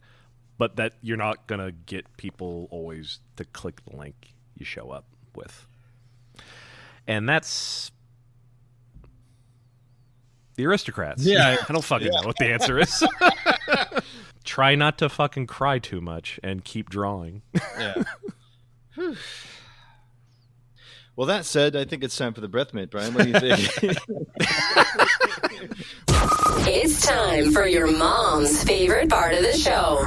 It's time for the breath mint. Well, we like to counter these dark thoughts with some lightness and all that stuff. So yeah, it's time for the part of the show we like to call the breath mint. It's as you know, you've been on the show before. It's a piece where we talk about stuff that's interested us: books, comics, video games, what have you. I do want to say before we get to the meat of this that you recommended something when you were first on the show. It was about a year ago, and you recommended Dungeon Menchie, the comic. Now, Delicious in Dungeon is the weeaboo way of calling I know, and so I showed it to my kids, and they really badly they ate it up. They they loved it. I loved it too. It was really like, damn, Casey was onto something. I felt bad for not getting into it sooner. That fucking Netflix show came out, baby. Yeah, and boy, what a great adaptation. So, with that in mind, what do you have this time around for me to get obsessed with a year later? Well, I mean, Delicious in Dungeon is almost over, and there's one volume left. Yeah, that's what I heard. But volume 13, if you hadn't read it, is probably the one of the best. Like, it has one of the best short stories I've ever read. Okay.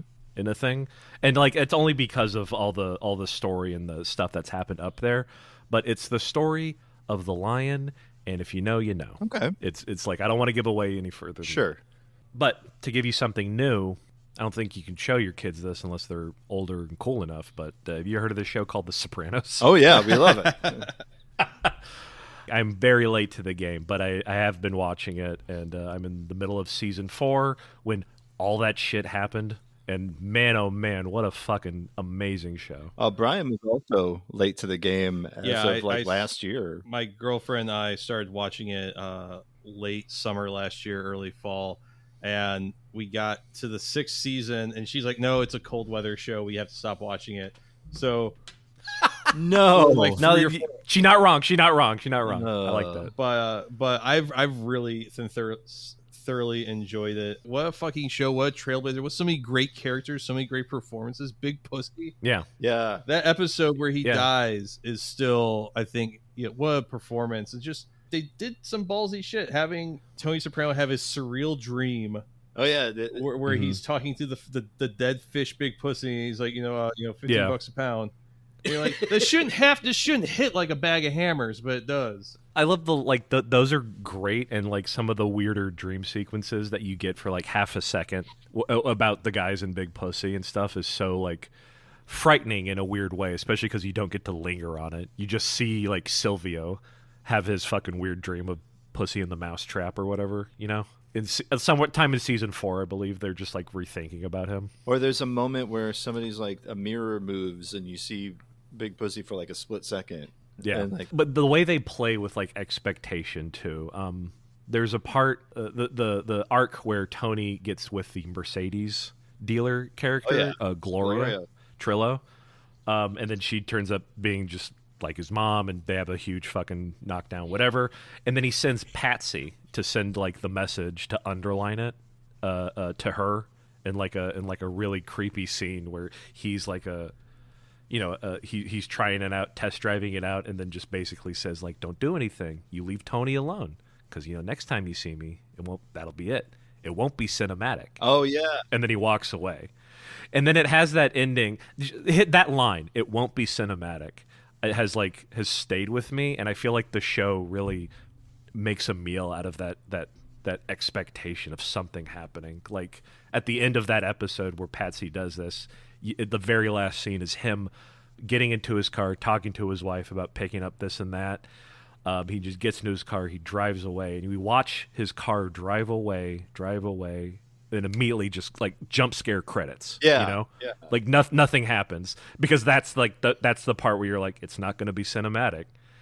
And then everything since, like everything that's happened in season 4. I still think about that line from Patsy and everything. Who's the New York guy that he's going up against in season 4? Because I want to say it was Richie Aprile, but I think I'm wrong in that. No, Ralphie it is Ralphie. He just you guys have seen it, right? Yeah. Okay, folks, cover your earmuffs. He just killed Ralph. And like that whole episode of like. Junior getting hit in the head with a boom and falling down, the kid with the arrow. Yeah, oh yeah. Ralphie fucking like losing his shit, and then the ambiguity of if Ralphie actually set the horse barn on fire and everything. Everything happens in that one episode. Yeah. And it's so like amazing. I love the big reveal that his hair was a wig. That was so funny. That was like the last thing I expected to see was Chrissy fucking grabbed his head.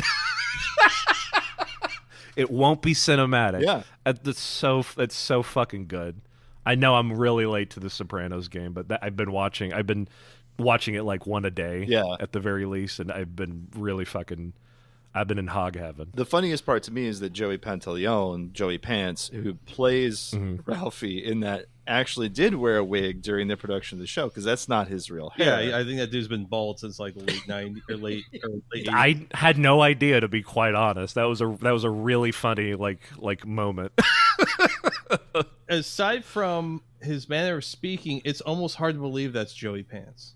Yeah. Because I mean, Cypher in The Matrix, the bad boyfriend in Bound, like he's been in fucking a million things. But boy, Ralphie, the episode where Ralphie killed, or is he? No, he is. Like the episode where he killed the Tracy. one of the Tracy from the bar. That awful. God, that was rough. Because I think what really the subject matter, the heartlessness of the show, or the episode, also Silvio is like out of character. That whole entire episode, like, is being such a malignant asshole and a prick to everyone, and then he's never really like that the rest of the series. He's hard to read, Silvio. Yeah. Paulie's just getting worse. I think Paulie's decline is my favorite part of the show. Yeah, that's also happening in all of season 4. He's just like, man, I know it's gonna come, and I'm just waiting for it. I thought it was gonna be that episode. Well, when he gets the painting of Tony on the horse, he's like, "It's a fine fucking painting. What do you do?"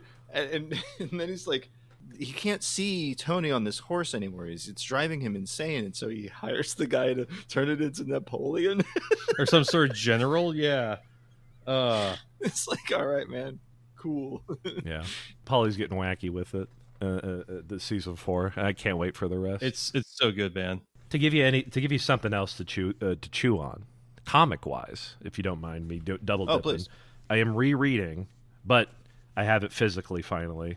The Drifting Classroom from Kazuo Umezu, a 3-volume tome of a work about a classroom in Japan that is whisked away for unknown reasons to the future, to the distant future where everything is fucking sand and gone, and now all the kids of this elementary school and all the adults of this elementary school, the teachers and shit, are just... It's suddenly you're just like, you're dealing with these people's fucking problems as they have to come to terms with this, and some of them go insane and some of them don't.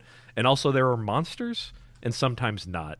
It's really wild and weird, but it's one of those stories that it's like, it just sort of like, okay, well, what would happen?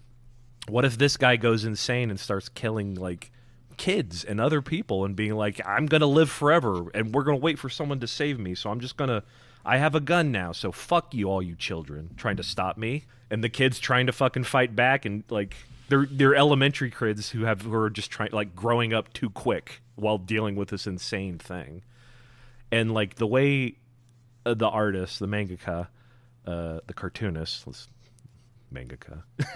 That's right. That's how you the way I know, but it's just he's a cartoonist. Yeah.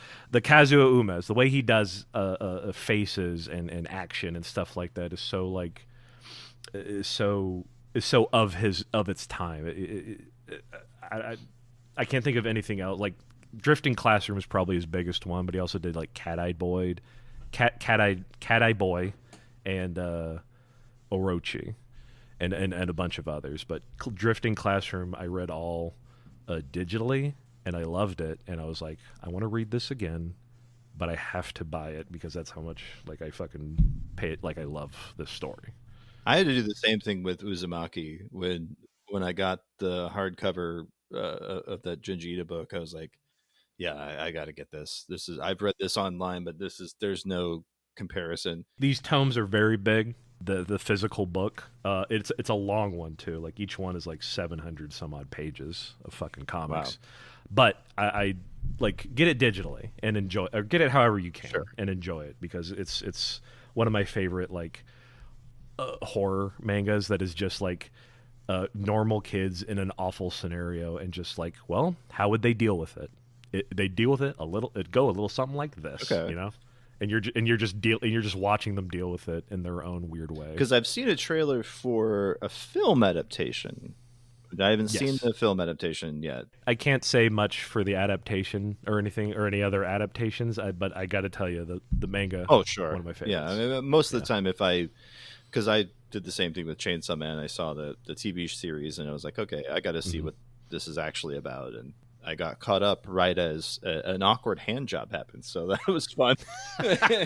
Such a good one. Such a good bit. So funny. It's fun to go back to Chainsaw Man after like not reading some chapters, and you're still like, that Fujimoto still fucking got it, man. So Drifting Classroom and The Sopranos. That's my breath. All right, Brian, what do you got? I got 2 for y'all. All right. First one, we were talking a little bit about this before we started recording, me and Mr. Green. Shadows of the Erdtree, the DLC for Let's go fucking Elden Ring. I've had quite a bit of fun with this. Yeah. To get everyone up to speed, Casey included, my girlfriend had surgery early this month, and we had guests in the house for 17 days straight.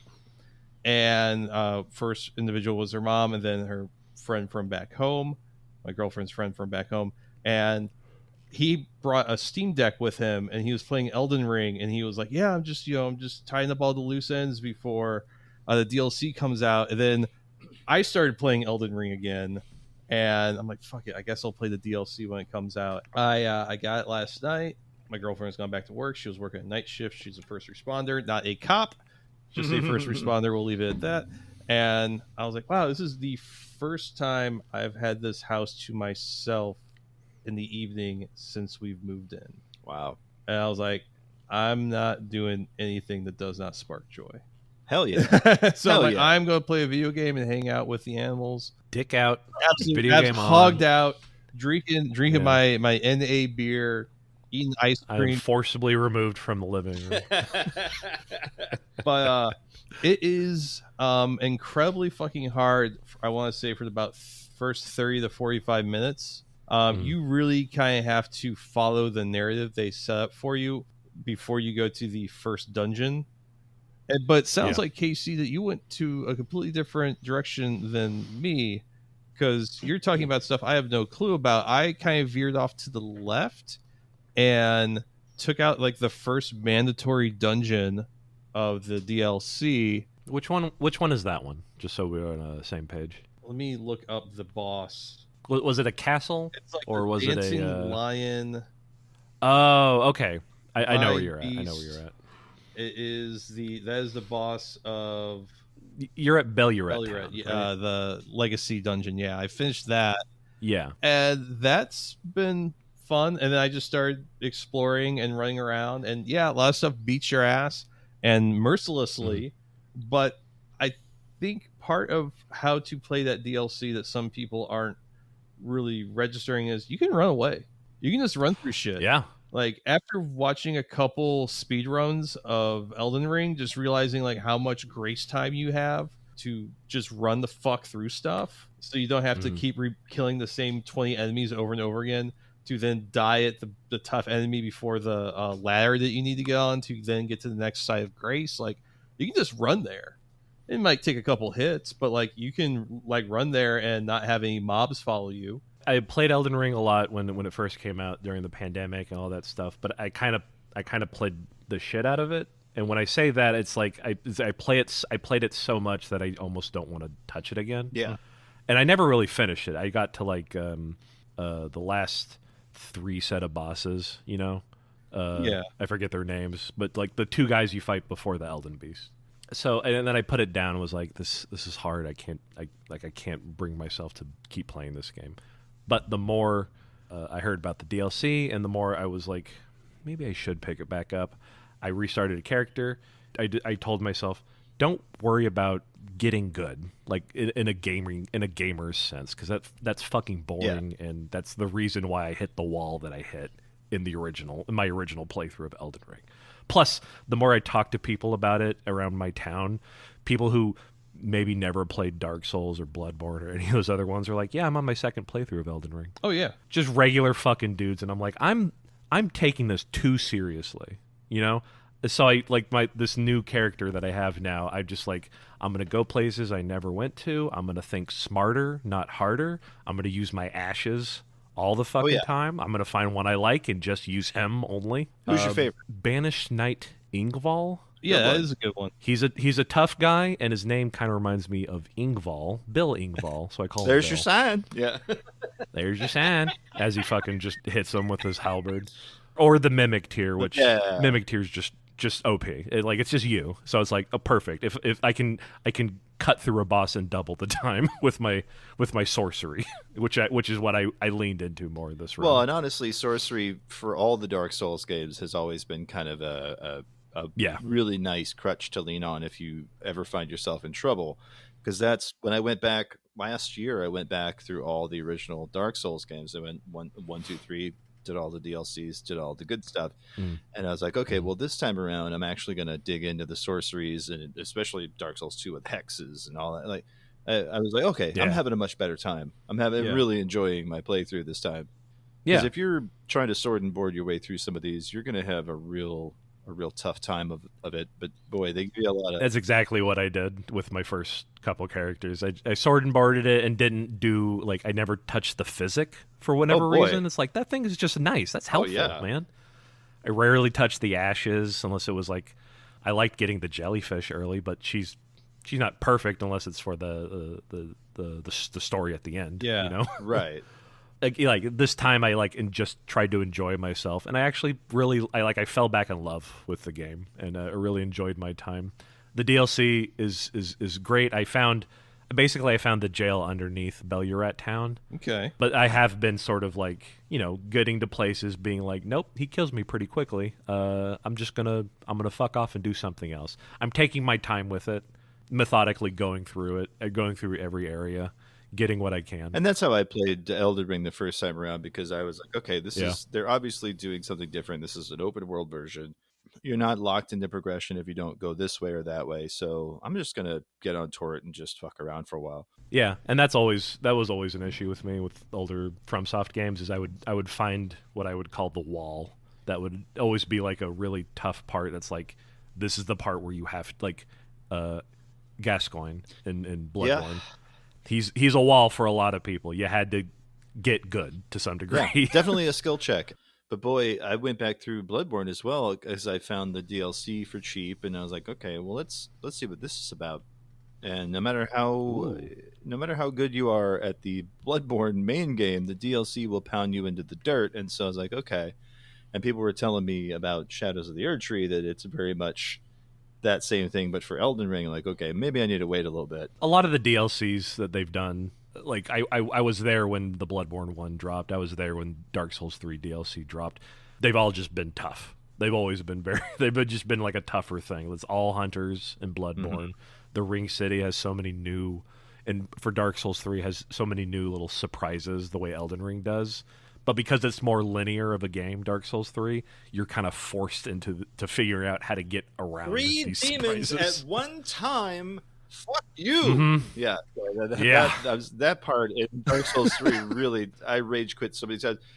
Dark Eater, Mid-Ear, and then like that was a whole thing. That's the other part of it, is you lean more into summoning and stuff like that, which is why like the Spirit Ashes are so cool, because if you get them right, like my guy Bill, he can tank it like the best of them. That's awesome. While I just sit around and just cast fucking Comet from far away. Ain't nothing wrong with it. Hey, it's in the game. Or lightning. Yeah, it's in the game. You can use it. Absolutely. I've found it to be just like a lot of fun. I love the old school challenge. I love the mystery, the exploration. That's why I loved about Bloodborne. And I remember when Elden Ring got announced, I'm like, do I really need to revisit this? And then my ex, her friend was really into it, and she was telling me about it. I'm like, oh, okay, yes, I definitely need to mainline this. And so I got Elden Ring, and I was like, oh, okay, yeah, I'm just going to hermit up for a couple of months, and this is just going to be my main thing when I'm bored. And when I moved into my my apartment that I was in for a couple of years, I didn't have a couch, and all I had, I was living the fucking meme. Do you remember this, Jason? Because you came over to my apartment one time in the early days. I had a lounge chair that has been in my family since like the 50s, that my great grandmother reupholstered with like this like weird orange and red pattern, and it's surprisingly comfy for what it is. I didn't have a couch and I didn't have a TV, but I had an entertainment center. And I just remember I'd come home from work, I'd crack open a beer, and I'd sit on that chair, and my friend let me borrow their HD projector, and I would just play the HD projector on the wall above the entertainment center, and I'm like, this is the happiest I've been in years.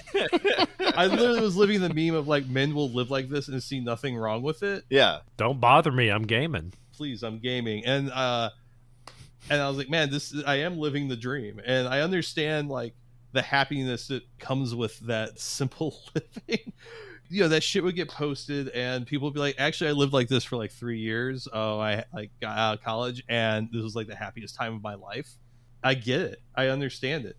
But to take it to a completely different sector, my girlfriend has a couple vices like we all do when it comes to entertainment. And one of hers is teen mom shows. Oh, no. And they're running out of those. They're running out of those teen moms these days. Well, now it's gotten to the point, I suppose, where now they have to like follow these women and these couples like into young adulthood, because my girlfriend knows this shit like some people know like Game of Thrones mythology. It's like, yes, man. and they actually got married IRL, like a couple months after this season wrapped, and oh, this person, they're really smart because they only had one kid and found a good way to like market themselves. Because unfortunately, some people that have been on these TV shows have like found that like the best way to stay on TV is just keep having more kids. Yeah. Which there's some weird stuff that goes along with that, but her thing has been letting me know that, hey, on Discovery Plus, there's another episode of Unexpected. Oh no. I don't know if you've ever watched one of these shows, but if you've ever worked a job when you're like your late teens, early 20s, and there was that guy, Yeah. like I have a lot of empathy for the young women on these shows. I have zero empathy for these young men, where it's like, yeah, you need to go find a job, asshole. Look what you fucking did. Yeah, yeah. like you think racing dirt bikes gonna put that kid in diapers? You put that evil inside her. You got to take her. Yeah, you gotta nurture that evil into something beautiful. I hate to say that it's weaponized Schadenfreude. Oh no, it absolutely is. That's what it all is. Yeah, I have a friend who tells me about the some of the ones that he loves watching on like Netflix and stuff, because he loves picking out like the fucking malapropisms and corporate speak these fucking like non-entities have to like say or whatever. And like I love the work he does through that, but man, I don't think I could ever watch these shows without just getting like even more depressed than I was. Yeah, I was working on stuff in the house during one day of her recovery, and when her mom was still in town, and we ended up like watching a whole entire season, the earlier season of the show. And it really felt like I had just been on a treadmill with like a weight vest on. And just barely, like, I'm like, oh wow, that was a whole season. Like that's a lot of feelings about people, like, and things and stuff. But then there's also like a couple people in the current season that are incredibly extra and weird and awful, and I hope they figure their shit out. And then there's like one young lady who kind of has her shit figured out, but her dad's also like a crazy 3%er ex-Marine. And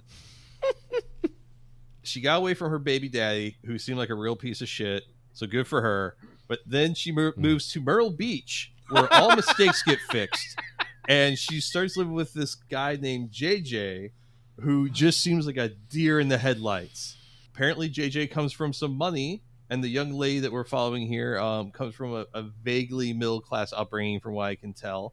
The young man's mother is kind of just like, I don't want this girl and her kid near my son, in like the nicest rich white lady way possible. Yeah. I think some of these notions are changing. But who is to say? But holy crap, is something to watch. I don't know if I would be consuming this if my girlfriend had not been recovering from a surgery for a couple weeks.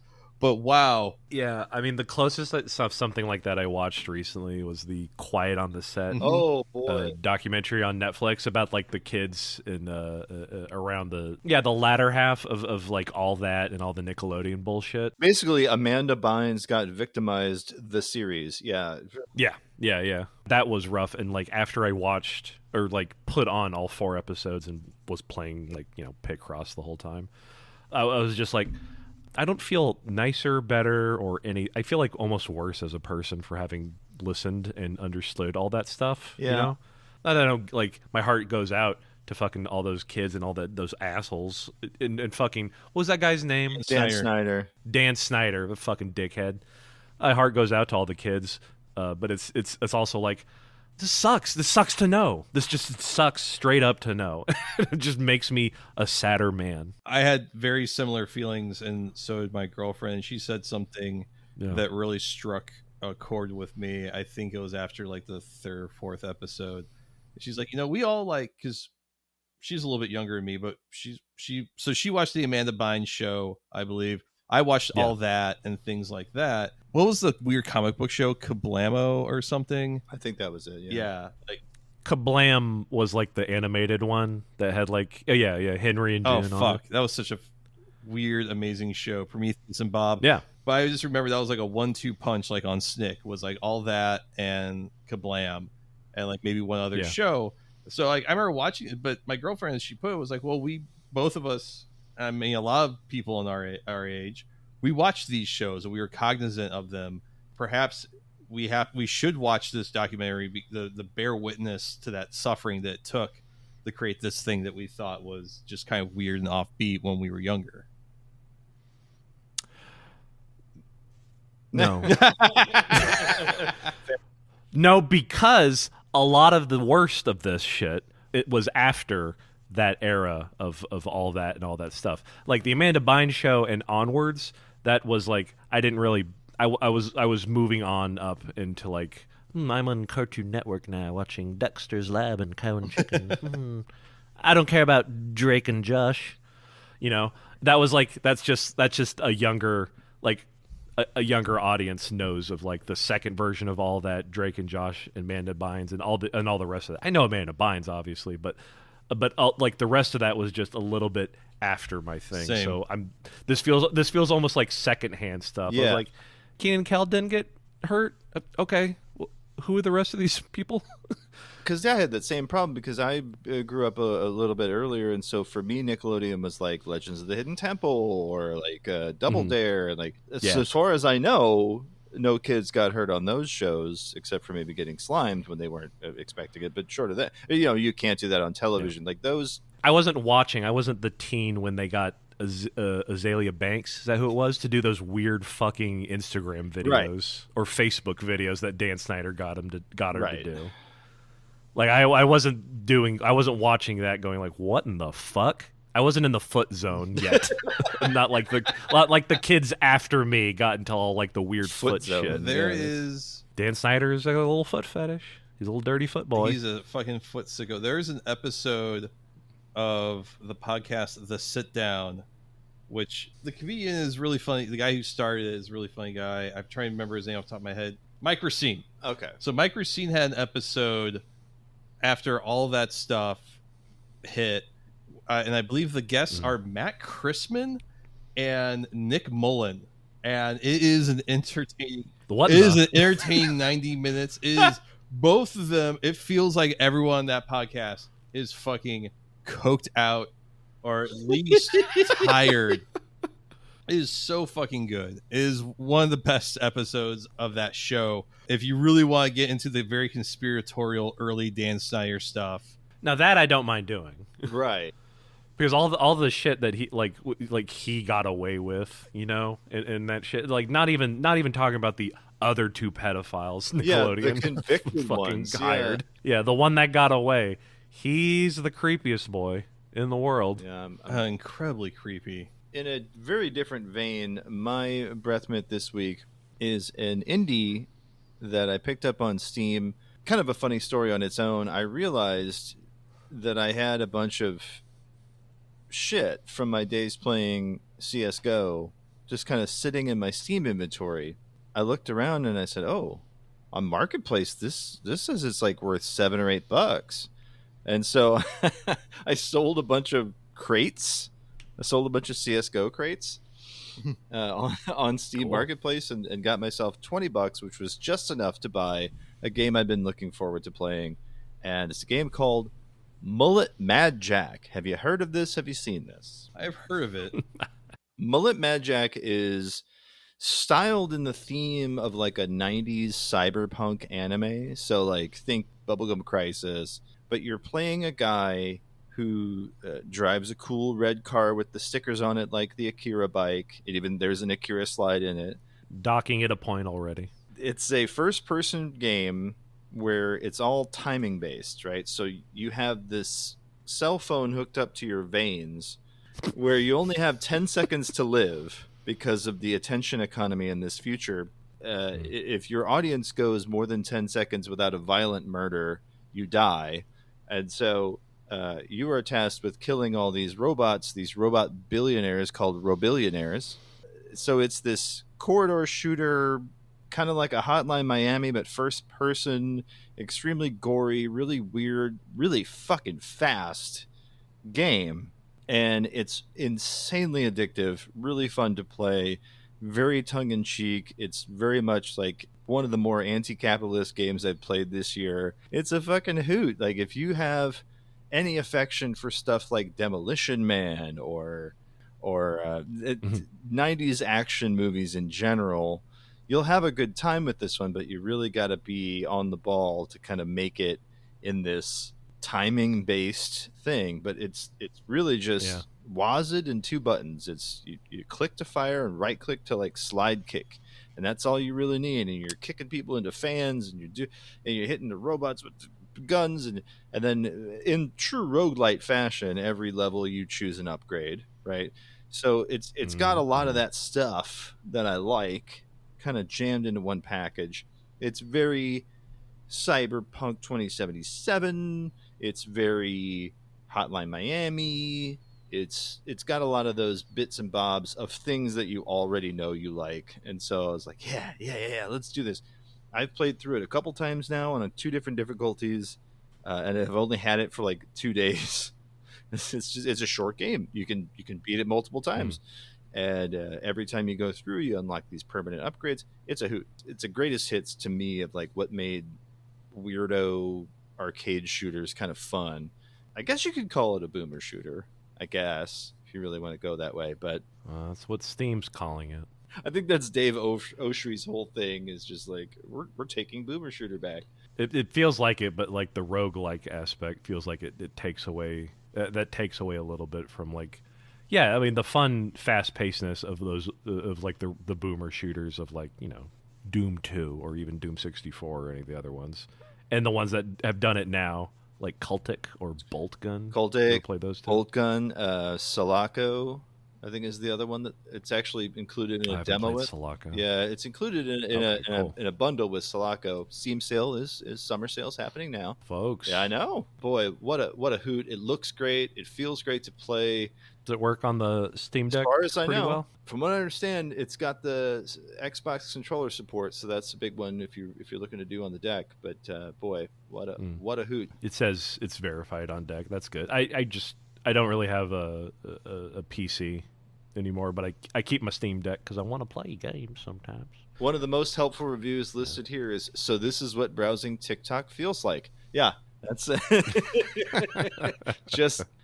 I've been digging a lot of the indies these days. The other one that I really liked was Hunt Down. Hunt Down was also on sale. I don't know that. Hunt Down. Yeah, it's all one word, and it's also a Steam one, and it's very much a 80s arcade shooter type of deal. It has a lot of the DNA of stuff like Midnight Resistance. It's got a lot of Narc. I mean, there's just some real fun stuff going on in it. Damn, Hunt Down's on super sale, only $4. Yeah, that is true. That's it was a bargain. It's got a 9 out of 10 on Steam. That's a bargain. I realize now it's a couple years old. Release was 2021, so it's been out a while, but you can't really go wrong with it. 4 areas, a couple bosses per area. There's just a wide weapon variety. There's a great challenge mode once you beat the main mode. Again, just like Mullet Mad Jack, it's grotesque. It's there's a lot of gibs, a lot of gore. Do you ever play Dusk?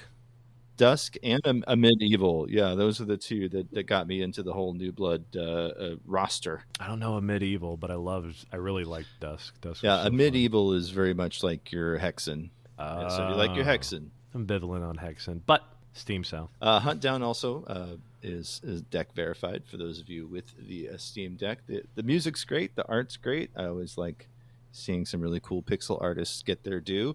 And what little voice acting there is, it's a real fun game. Because I'm doing all this to avoid finishing Spider-Man 2.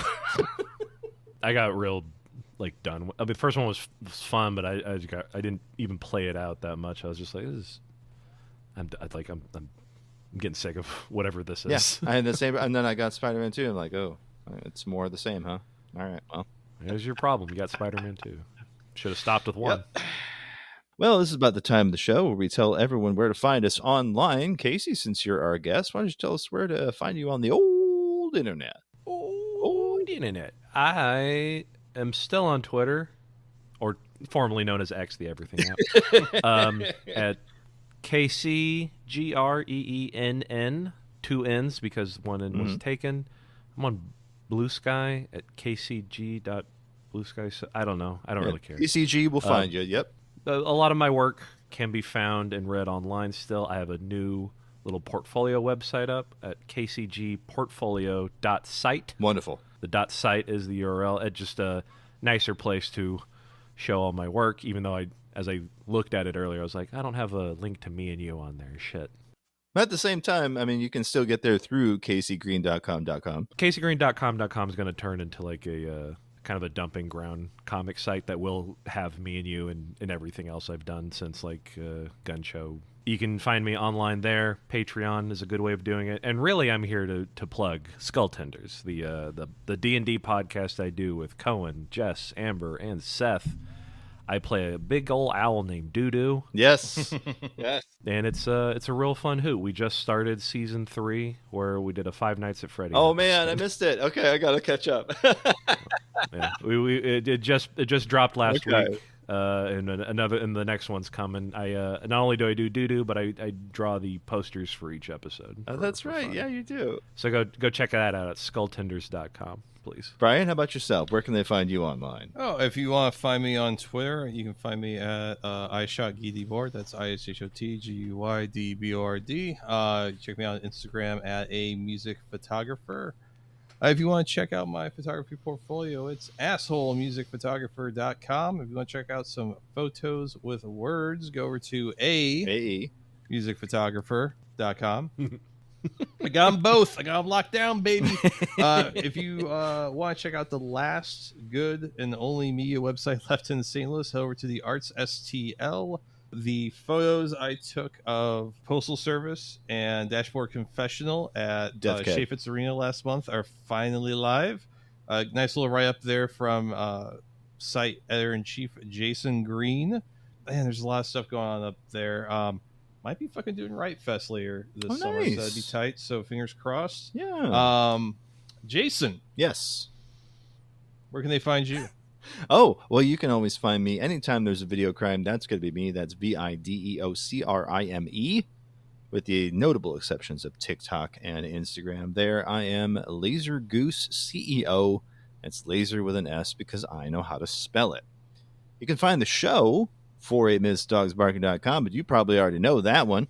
Let's see here. You can give us a call, 314-246-9766. That's 314 AHOY POO if you like to spell with your telephone. Shoot us an email, Jason at 48minutesdogsbarking.com or Brian with a Y at 48minutesdogsbarking.com. Support the show, patreon.com/48minutesofdogs.